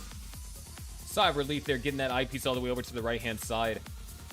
Playing with fire. Managed to avoid even getting burned. Currently trailing by just over half a Tetris. 240 for Noah, 225. Make that 248 for Curie. Noah's going to add a Tetris, goes up to 263. Nice overhang with the S. Fortunately, this piece is going to cost Curie, or not cost Curie, but cost Noah to burn some lines, and Curie's going to take the lead as a result.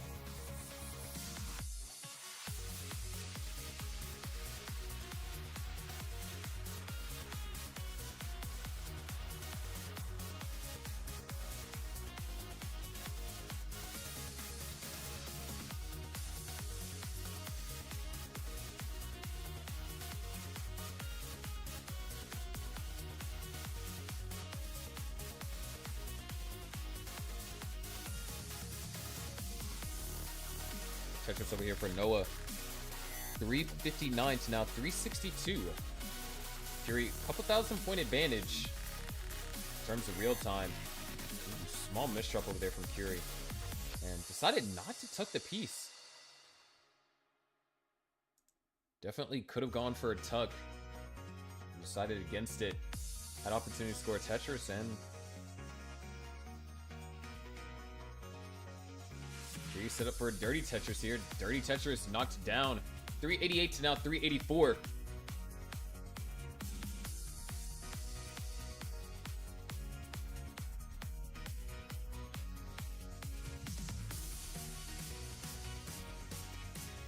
Another Tetris going to be scored for Curie into the lead. 2 Tetrises actually. There's 1 Tetris for Noah. And not quite ready. That's not the bits that you want. Another Tetris was scored. That was a 5 high bits.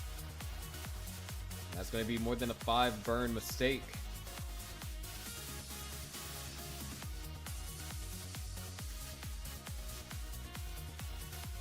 Looks like Noah's going to burn this mostly all the way down. Set up for a column 9 will transfer.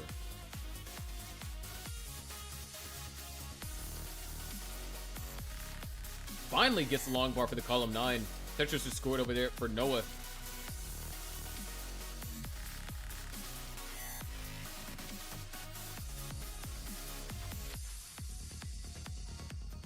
$470 to now $493.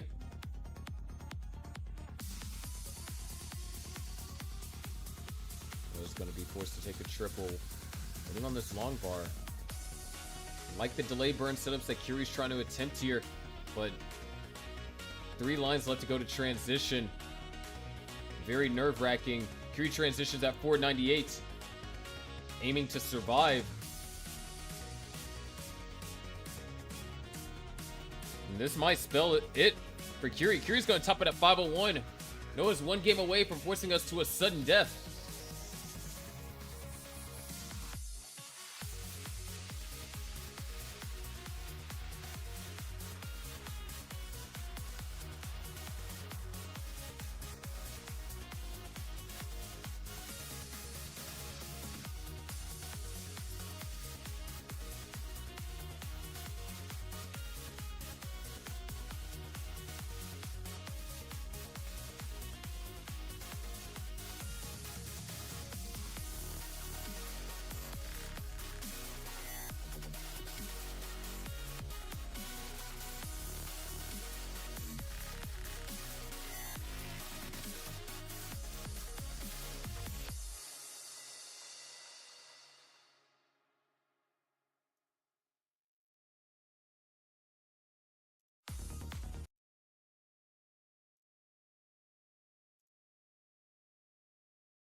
We got it ready from both players.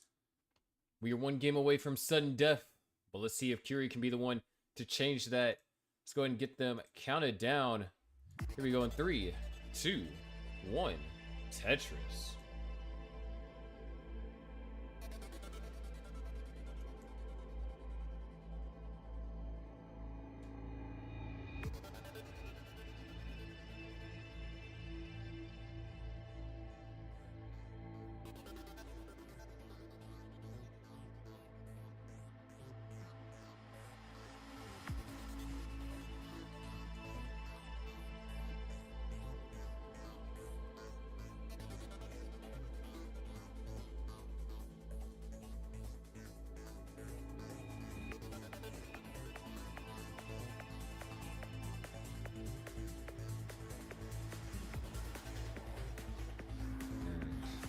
Already, both players experiencing complications. Curie, much better position than Noah.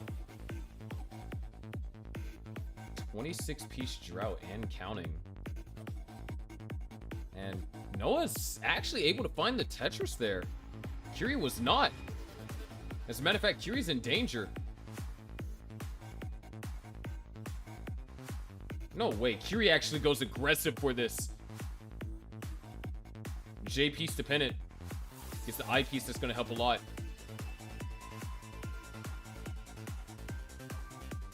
This dirty high right wheel is open.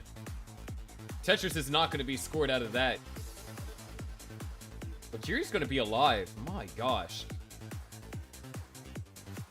And there it is. Tetris scored for Curie into the lead further.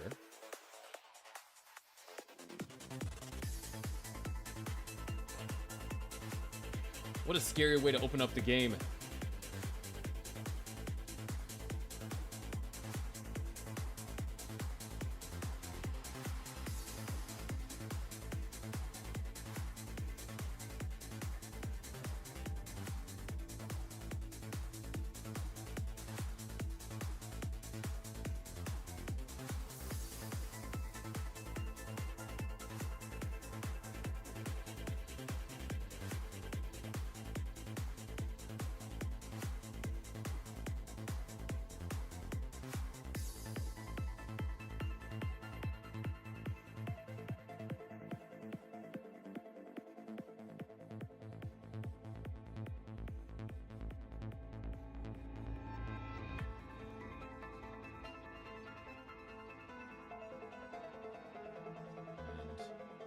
And now Curie with... Oh, misses the tuck.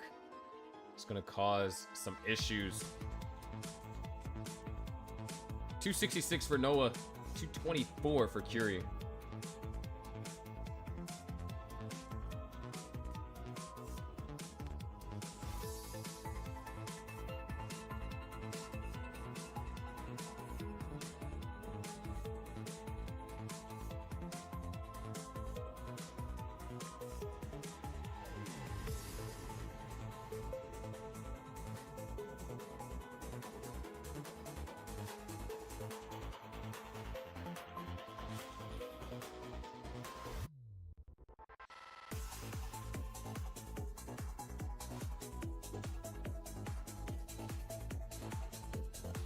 That being said, Noah keeping things under control. Small disadvantage as the center wheel built up. As Curie is not going to be in scoring position until an eyepiece hits the well. And then Curie can try and go for row 2 Tetrises. Curie's actually in danger. Nothing's burning. Curie's tops out at 321.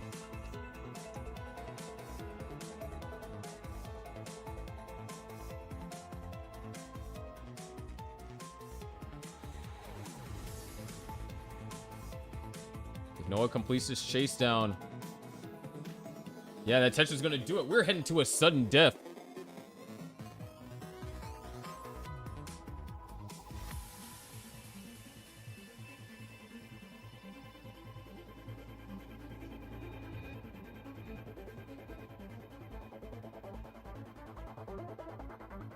We're now tied 2-2. Way sudden deaths works.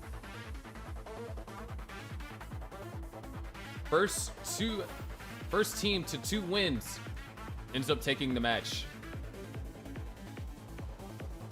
We've seen this happen last time these two faced each other. Now it's happening again. Don't go anywhere. The conclusion of this match is coming right up.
Thank you, Crumbson.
have our player top down in.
Hold on 1 second, we're trying to resolve something behind the scenes.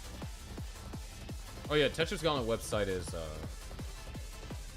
it's been out of commission. There will be a stats spreadsheet up this weekend, and then I'll figure out what I'm doing about the website.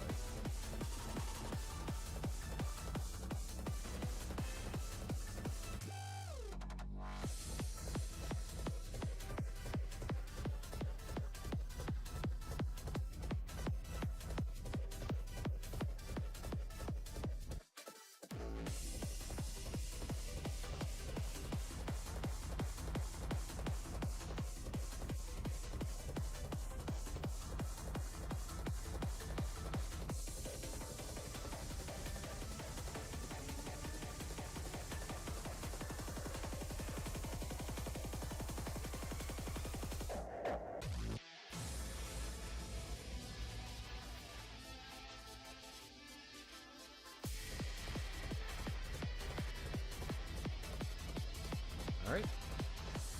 Almost set.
Thank you all for being patient. We're almost here.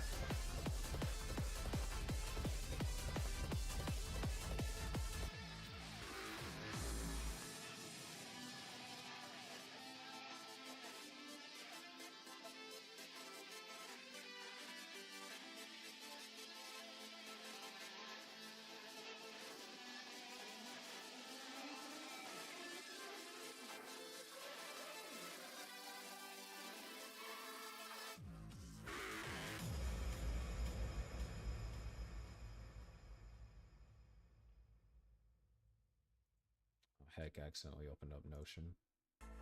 Oops.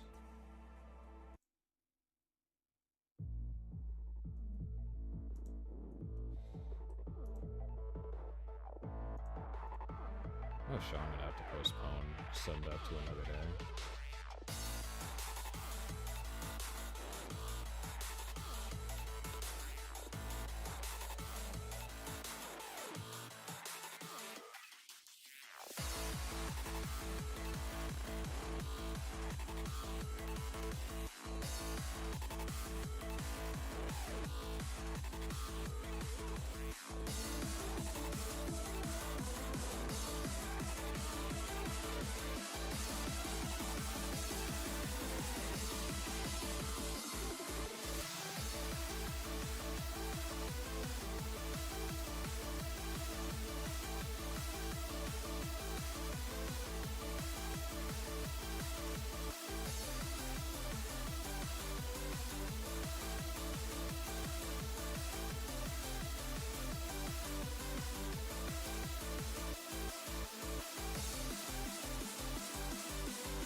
You're just waiting on a player from Coster is here. No Coster, Noah are here. Cobra is missing.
Alright. We'll begin start shortly.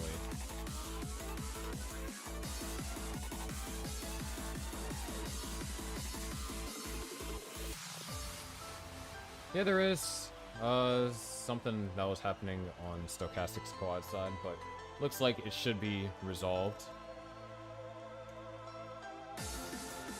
Apologize for that.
Got the Stochastic squad players cam.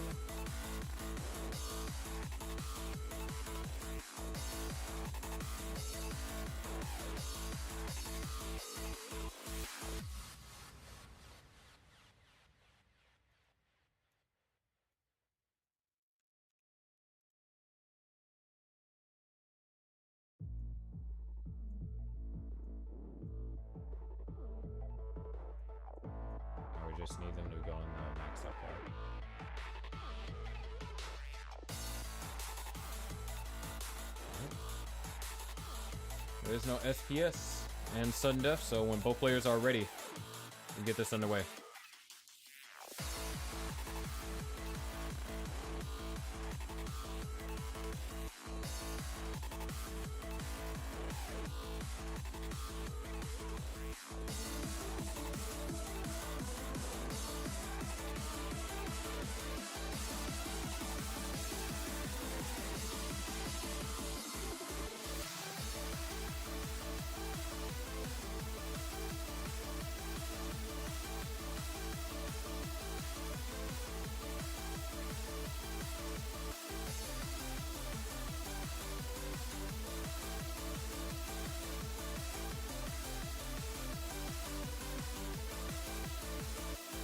All right, let's go and get them counted down. Your first match for sudden death going to be between Doodle and Cobra. Here we go in 3, 2, 1. Tetris.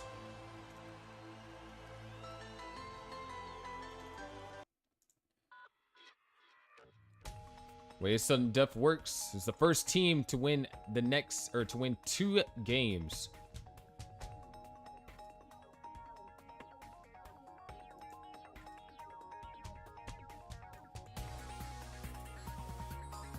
It's only a best of 1 though.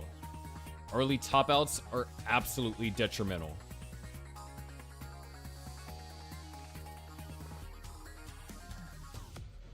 Cobra is set up. Dirty Tetris is scored. And that's going to open up the well perfectly.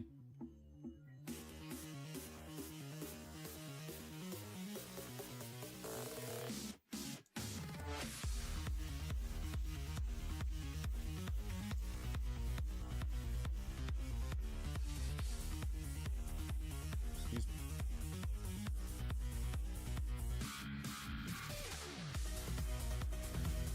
As of right now, Doodle is going to maintain the advantage. Both of these players have won their match today. Cobra winning up against Somalian. It's a 3-0 result, although 2 games were won.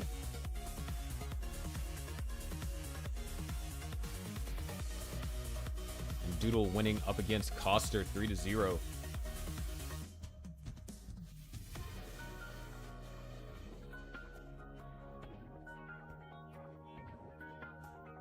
Another Tetris for Cobra, another Tetris for Doodle. 165 to now 150.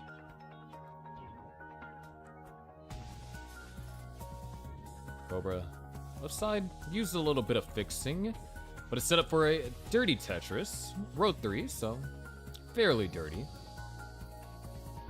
There it is, Tetris scored over there for Cobra. Would love to get a J piece. Now an I piece would be the next best thing, or an L. And speaking about people needing pieces, Doodle needs quite a few. This is very dangerous for Doodle. Staying alive. Oh, that T-piece is going to help out so much. A little bit of a scare there for Doodle, but it looks like Doodle's going to be fine. Opens up the well. Just waiting on the long bar. And there it is. Tetris for Doodle. Cobra in the lead. 210. Doodle's going to take that back to 227. Scary moment, and whenever you run into moments like that in sudden death, you don't get a second chance. 1 game and that's it.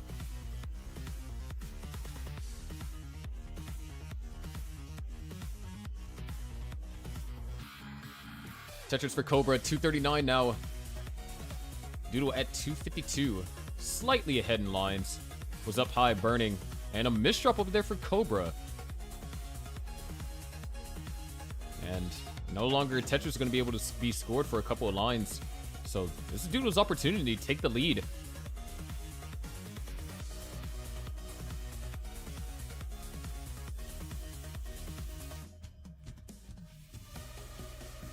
There's Tetris for Cobra.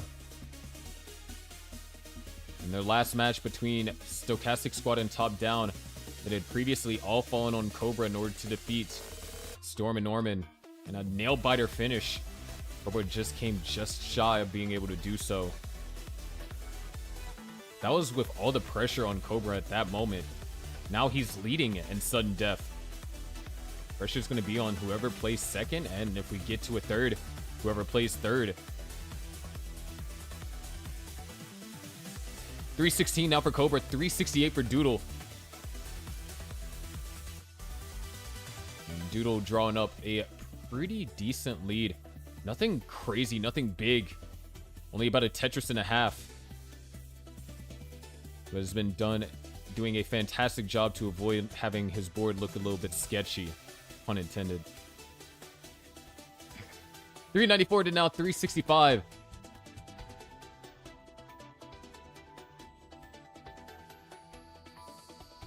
And Cobra deciding to not fill in the J-piece dependency there. It's going to cause a lot more pieces to be dedicated to the left just to get it under control. And now a T-piece would be lovely. And an I-piece dependency instead is generated right there in column 4. We are closing in on the post-transition.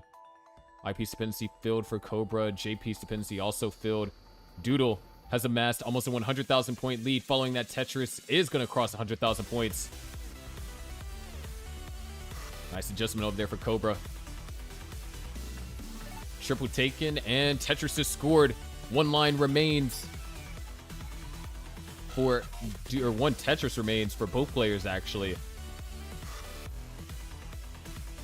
There it is. Doodle is going to transition. 536. Cobra is going to transition. 451. This is it. Post-transition to sudden death. Another Tetris going to be scored over there for Doodle. Follows up with another one. 100,000 point lead has been managed and so far sustained as Cobra trying to find a way to slither out of this one. Nice survival so far. 27-piece drought, but things are looking dangerous. Eyepiece comes way too late. Cobra opens up the well. If the eyepiece comes and he can get it over to the right, there might still be a way for things to be saved. And Cobra's just trying to roll things left and right, and nothing's burning. Cobra's gonna top it at 461. Doodle takes game number 1 of sudden death. Once again, top down has another chance to defeat Stochastic Squad in sudden death here. But now we're gonna head to our second match. Don't go anywhere. This sudden death is far from over.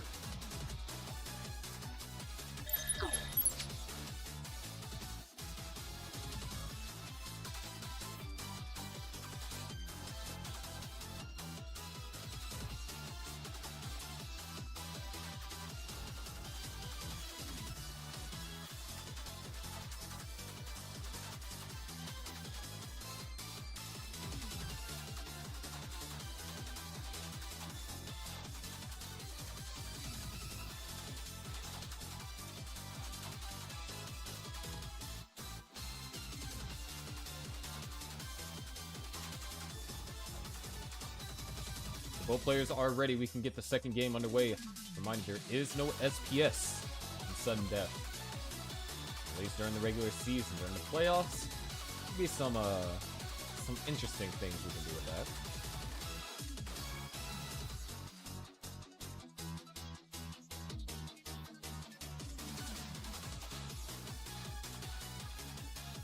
So when both players have readied up and the maxed up club, we're going to be good to go.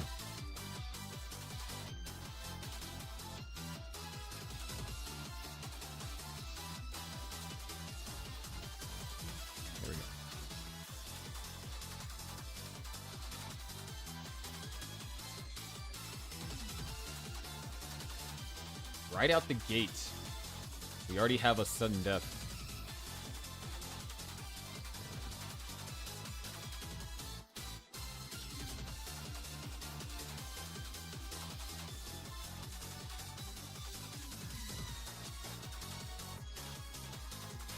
So far this season, we have had 12 sudden deaths. And half of those sudden deaths have all been because of top down. We got in the sudden death up against Team Eternal in the third match of the season. Sudden death up against the Rogues, up against the Drywellers, up against the Wavy Ones. Even got into sudden death up against the Millionaires. And of course, in their last match before this one, they got into sudden death up against Stochastic Squad. So both players are ready to go. Just drop the readies. We have a ready from our top-down player. We got it ready from our Stochastic Squad player. This is it. Game number 2. Are we going to see a game number 3 tonight? We're about to find out because Curie and Noah are going to be the ones to tell that story. Here we go in 3, 2, 1, Tetris.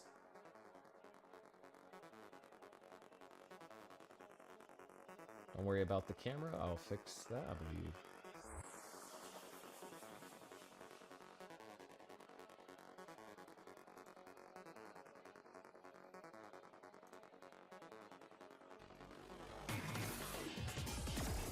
But this is it. Noah was able to defeat Curie in their captain's match. That's SPS. And that's when you have the cushion of multiple games to lose. Noah has to win this game for his team to stand a chance to win. And right now, both players are misdropping right out the gate. Noah's misdrops are a bit more manageable than Curie's, but Curie's going to knock down a Tetris and bring the stack down. And Noah, looks like a misdrop never even happened. What a clean way to get the board under control. And now Curie has his board under control as well.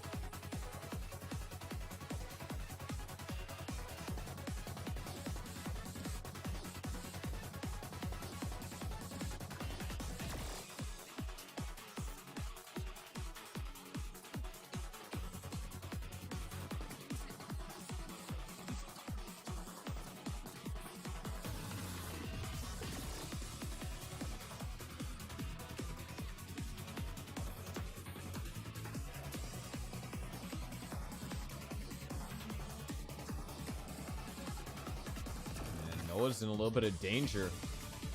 Nothing too serious. Should be able to navigate through this. Well as open.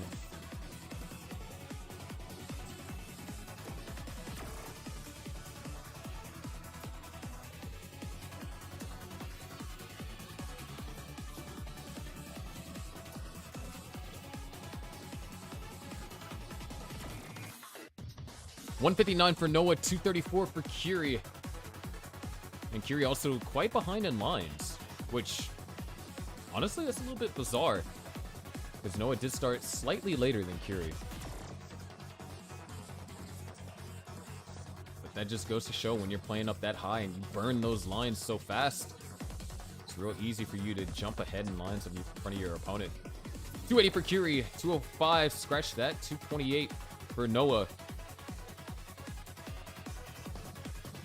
Stochastic squad coming into this season, I do recall Noah saying that they had a goal of taking that #1 spot from the Grandmasters.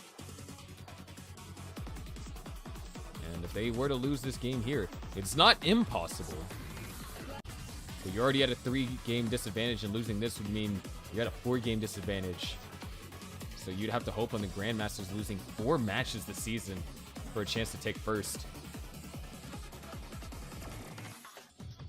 Of course, we'll be getting more player interviews over the next couple of weeks or so. But right now, here in the present, 280 for Noah, 395 for Curie, 100,000 point lead. Small misdrop for Noah, but a Tetris for both.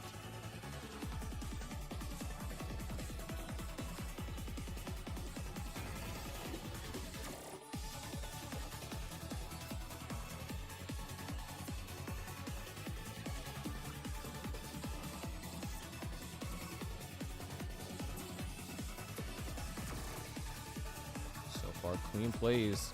Noah in the midst of a 30-piece drought, but the way that Noah's been able to handle these pieces, brilliantly done. Tetris scored over there for Noah, 336, now 449.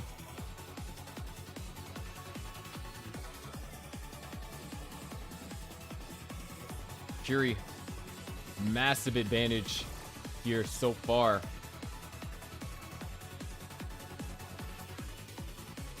And let's see what Curie decides to do to resolve this. Noah's starting to claw back a little bit. Looks like Curie is going to be just fine. Just meant to burn only a single, and Tetris for Curie, 503 to now 383. It's not a super bad game over here for Noah, all things considered. Whoa, nice delay burn over there from Curie. The when your opponent is on 600k transition and you're not even scratching 500k. What an adjustment for Noah. Aggressive, but it works.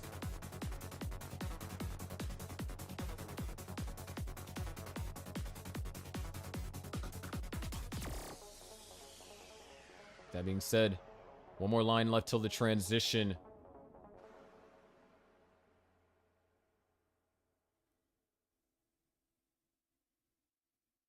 And there it is. Noah's going to transition at 4:57. Game number 2 of sudden death relies on Noah making the current comeback as Kiri transitions at 6:03. Another Tetris for Noah. Immediately upon hitting 19, you're starting to see that point differential decrease as Kiri finds himself into a tricky situation. This could get deadly, but Kiri finds a way to open it up the well, brings it back down to the bottom, and now just has to dig this out.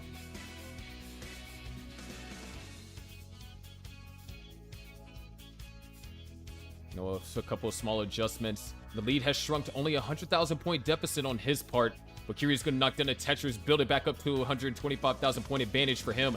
Another Tetris for Kiri, but a Tetris for Noah, trying to fight back.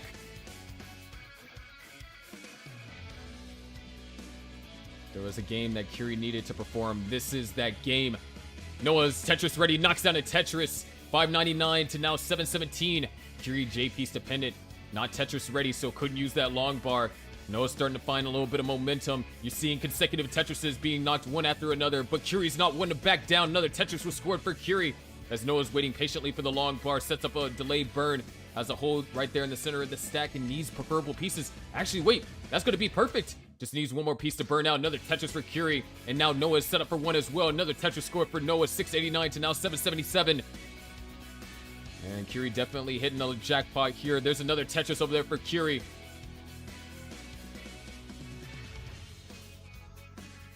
Both players going strong here. Another Tetris over here for Noah. 88,000 points is how much Noah trails by. Another Tetris for Noah, but a Tetris for Kiri. Kiri with the pace advantage, but with the advent of 29, no game is secured. Kiri, nice tuck, but that long bar dependency is going to hinder things. Noah's utilizing this opportunity to try and chase down this active lead. Kiri Tetris ready, and so is Noah. The drought counter ensues. Noah holding out for the long bar. 20 pieces and counting as long as he's been waiting. TP is going to be perfect. 28 pieces now and more. Noah, drought management is pristine. But the long bar is nowhere to be found. 39 piece drought, and he survives. Knocks down the Tetris, is now only down by 1. And there's another Tetris for Noah. Takes the lead momentarily before Kiri takes it right back following that burn. And now it's Kiri's turn to experience the drought. There's another Tetris for Kiri. 903 to now 830 or 872. One Tetris is all that. Oh, there's another Tetris for Kiri, but a misdrop. And there's a Tetris for Noah. We're closing in on level 19 level 29 transition. Noah's got a beautiful board. Tetris for Noah. One more remains. 3,000 points is all that separates these two players at this current moment in time. Kiri. Oh, the misdrop! There's still a little bit of time left.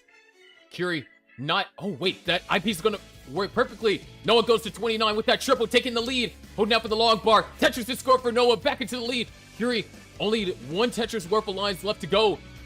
And there it is. Tetris for Kiri. Both players have maxed out. 6,000 points is all that separates them. And man, this... Wait, is Noah trying to get set up? This looks like... No, it's just going to burn down.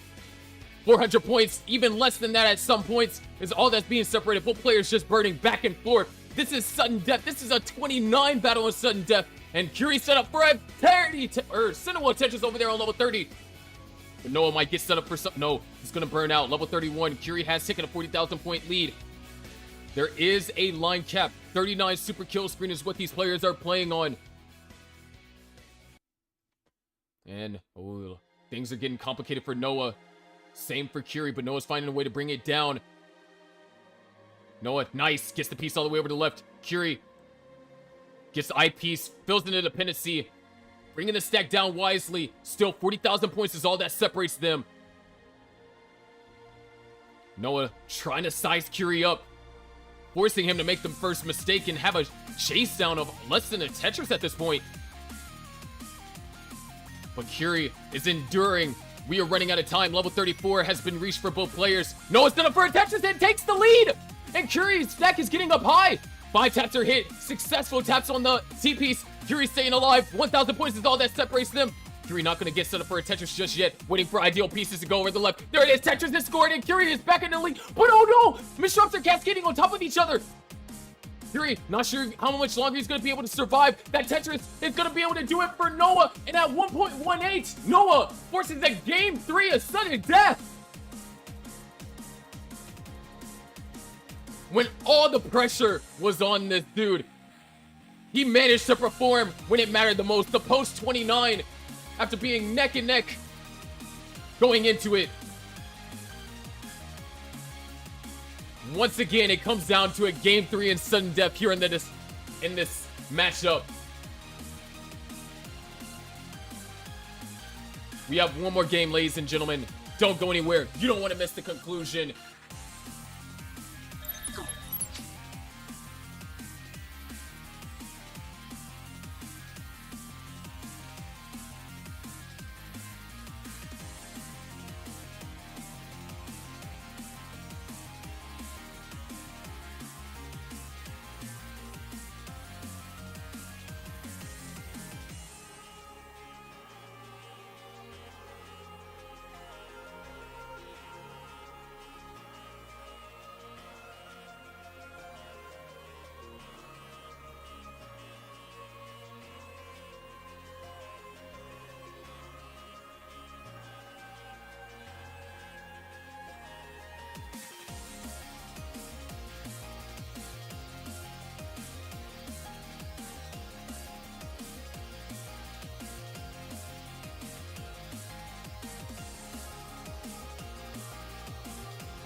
Oh, what the freak? Huh. Wait, have I been muted this entire time? Please tell me no.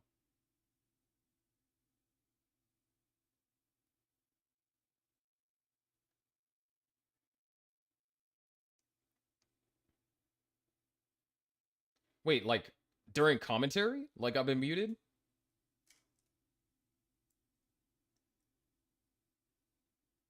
Costa, if you can test a regular 19 game for me. Okay, at least a minute or so. Okay, that's not bad.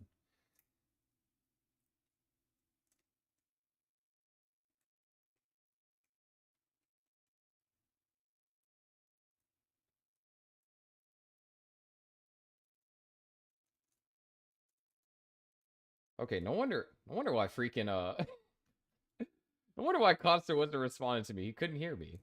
I'm just sitting here. I'm like, yeah, if you could just do a regular 19 star for me, that'd be great. And it's just not happening. I was like, dang, dude. Maybe he has my stream muted.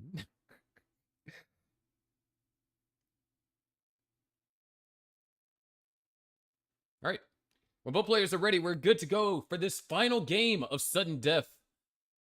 Tapper versus Tapper. It came down to Draco last time, and he was able to defeat Cobra. But can he do it up against the opponent like Coster?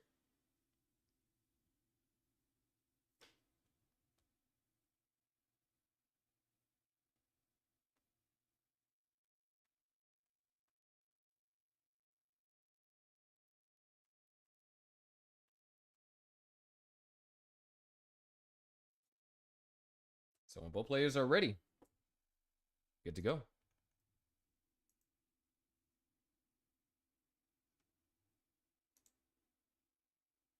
Oh, here's the cam. Thank you, Coster.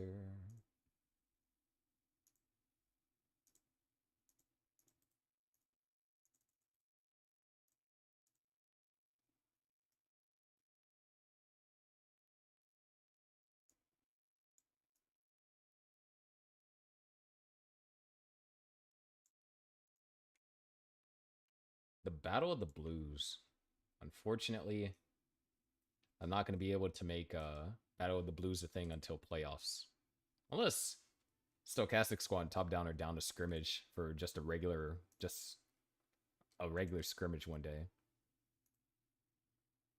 I don't think any teams have been like willing to just like, hey, you guys want a scrimmage?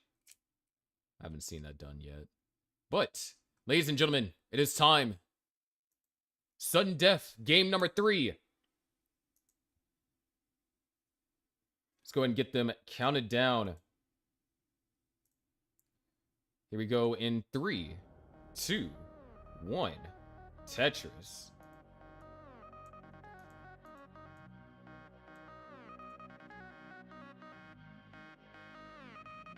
It all comes down to this. Doodle was able to win up against Cobra. Noah went in a nail biter of a game up against Curie.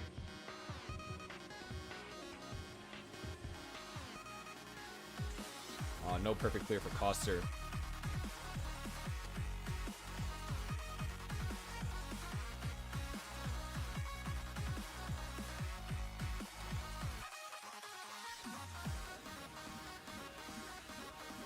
And already, Draco having to deal with some tough pieces. Sets up a couple of delay burns.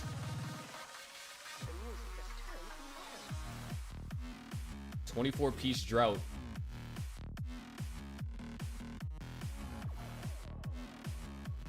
Draco is going to continue to be burning here.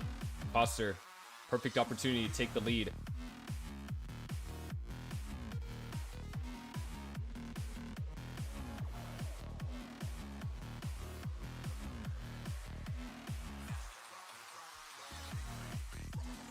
Draco doing a great job of surviving long bar dependency over there in column 9. There's a long bar. Soon he'll be back in the scoring position. Fortunately for Draco, Coster had ran into a dig earlier in the game. And just like that, Draco, one more J piece, ready to score.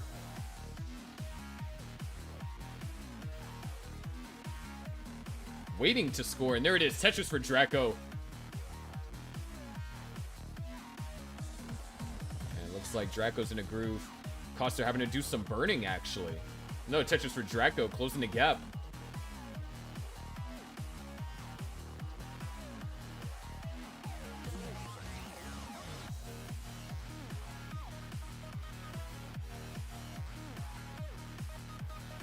So now Draco on a mission, try and catch back up.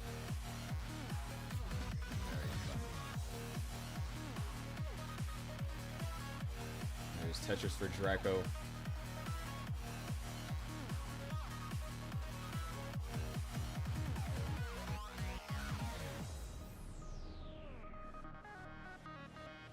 Coster having to do a lot of burning, actually. There's still a line discrepancy between the two, so Draco, this lead isn't his to own just yet. Great survival, though, for Coster. Tricky pieces.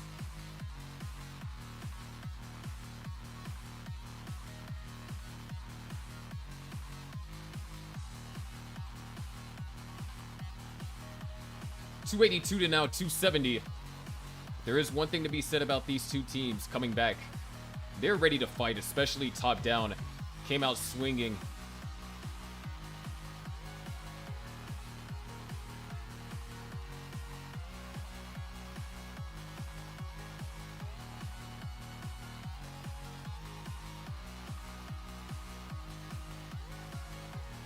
Nice T-spin over there for Coster. A Z-spin for Draco. Draco ahead in points, but also ahead in lines. So Coster's going to take that lead right back. However, it just looks like it could be roughly a 30,000 points separation between these two. Maybe a little bit more if Coster's able to maintain a perfect degree of efficiency. But that's going to falter slightly, being forced to burn 2 lines. And good pieces over there for Draco. Tetris has scored.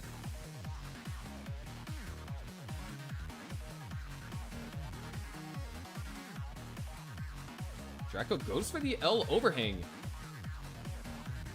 Or L dependency overhang. Tetris has scored. Draco back in the lead. Triple burn over there from Coster. Tetris for Draco. This has become a very close endeavor. And it's going to come down to 19 at this point. We are 20 lines away for Draco. 27 lines away from Coster. Coster back into the lead. Both players stacking up, waiting patiently. Tetris for Coster. Drow counter starts ticking for Draco, and unfortunate T placement there. 2 long bars came when he couldn't use either. But there's a third. Well, it opened up just in time. Double into a Tetris. 2 Tetrises remain for Draco possible. That's right, they only have one more chance. This is it, game number 3. We will be heading into the post-transition and 2 burn lines for Draco. 1 burn line now, and 8 for Coster. Draco is going to be at a disadvantage, but it's going to transition at 5:04. Coster knocks down a Tetris, set up for 1 more.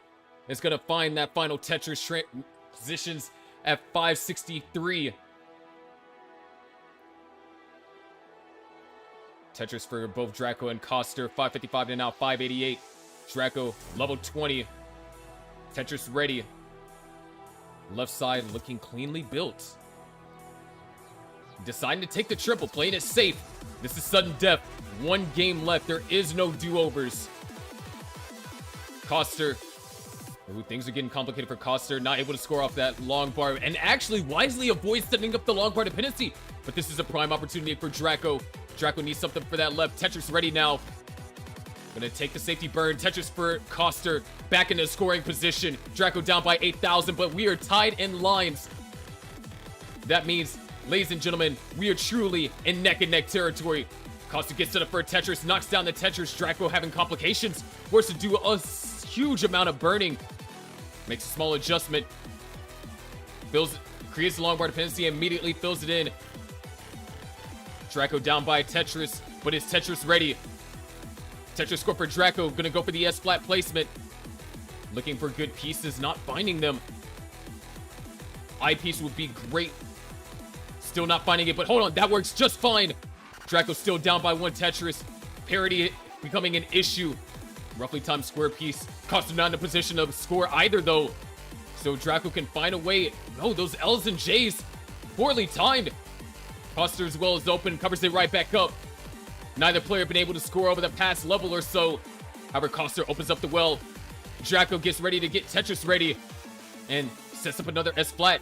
Running in the rough pieces. There's the Tetris for Costa. Draco is set up. Tetris for Draco. 2 burn lines going to be forced over there on Costa's burn board. More burns are being forced over there for Costa. Another Tetris for Draco into the lead by only 900 points. Tetris for Costa. Draco, J piece to pin it. Now I piece to pin it. Neither is showing up. There's the eyepiece. Well is open. Down by 1 Tetris still. And no, Draco doesn't find the adjustment. Draco's being forced to burn more. Costa is now to a 2 Tetris lead. There's 1 Tetris for Draco. Closing the gap again, but Costa's board is clean. Only having to do a little bit of burning. There's another Tetris for Draco. Back into the lead, but Costa takes it right back. Draco is Tetris ready. 838 to now 866. Both players holding out for the long bar. This left side for Draco is a huge concern. The hang. There's not enough time. Draco's gonna have to find some way to navigate it down. All right, gets the piece all the way over left, but hold on. Costa is also in trouble. If Draco can survive this, no, that left side or the right side hang over there for Draco. And that's gonna do it. Draco's gonna top out at 850. What a heartbreaker. Costa barely holds on for the Stochastic squad. A neck-and-neck battle in the post-transition. But at the end of the day, Costa wins by less than a Tetris. Truly phenomenal. Stochastic squad opens up the second half of the season with the first match won. They now have a record of 7-3. But what an amazing game played from both. You got to give both of them their props.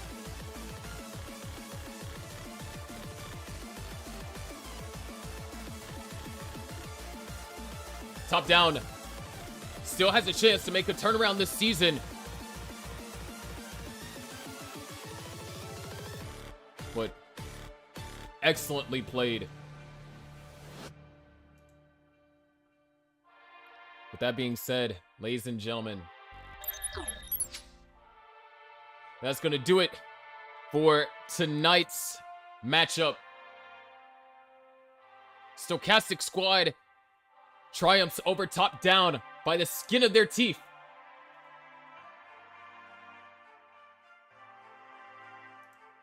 But what a game. If you thought top down was the pushover team of the season, I'd think twice. That was a statement. And we're going to be seeing a lot more of them. And a lot more Draco. What a game. But, ladies and gentlemen, what a finish. We are going to send the raid over. I believe Monthly Tetris is streaming right now. They're doing oh, yes, they're still streaming. So, I believe a Game Scout and Vandy are talking about it. We're going to send the raid over to Monthly Tetris on Twitch. For those of you that are tuned in on YouTube, thank you so much for watching. Really appreciate it. With that being said, I'm your favorite underwater host, Sharky. I got to start the raid. What am I doing? I'm your favorite underwater host, Sharky.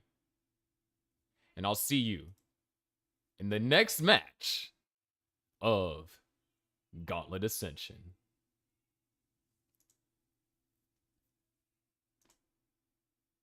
Dude. I mean, I was still streaming, right? Because I forgot to start the raid.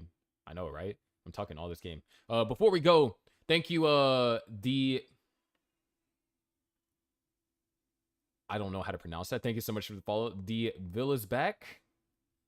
Thank you so much for the follow. Little Valkyrie, thank you so much for the follow. K-Ham, thank you so much for the Twitch Prime. Lex Astro, thank you so much for the follow. Rejinx, thank you so much for the Twitch Prime. Skeptics. Skeptic. Thank you so much for the follow. Yeah, what a great thing. All right, let's send this raid over. Boom, raid started. And thank you everyone on YouTube that tuned in. There's going to be more of this. I'm going to try and do more simulcasting. And hopefully I can get a couple of videos out soon. But that being said, really appreciate everyone watching. That's it. Wait, what? Did the raid start? What do you mean I used unraid? What?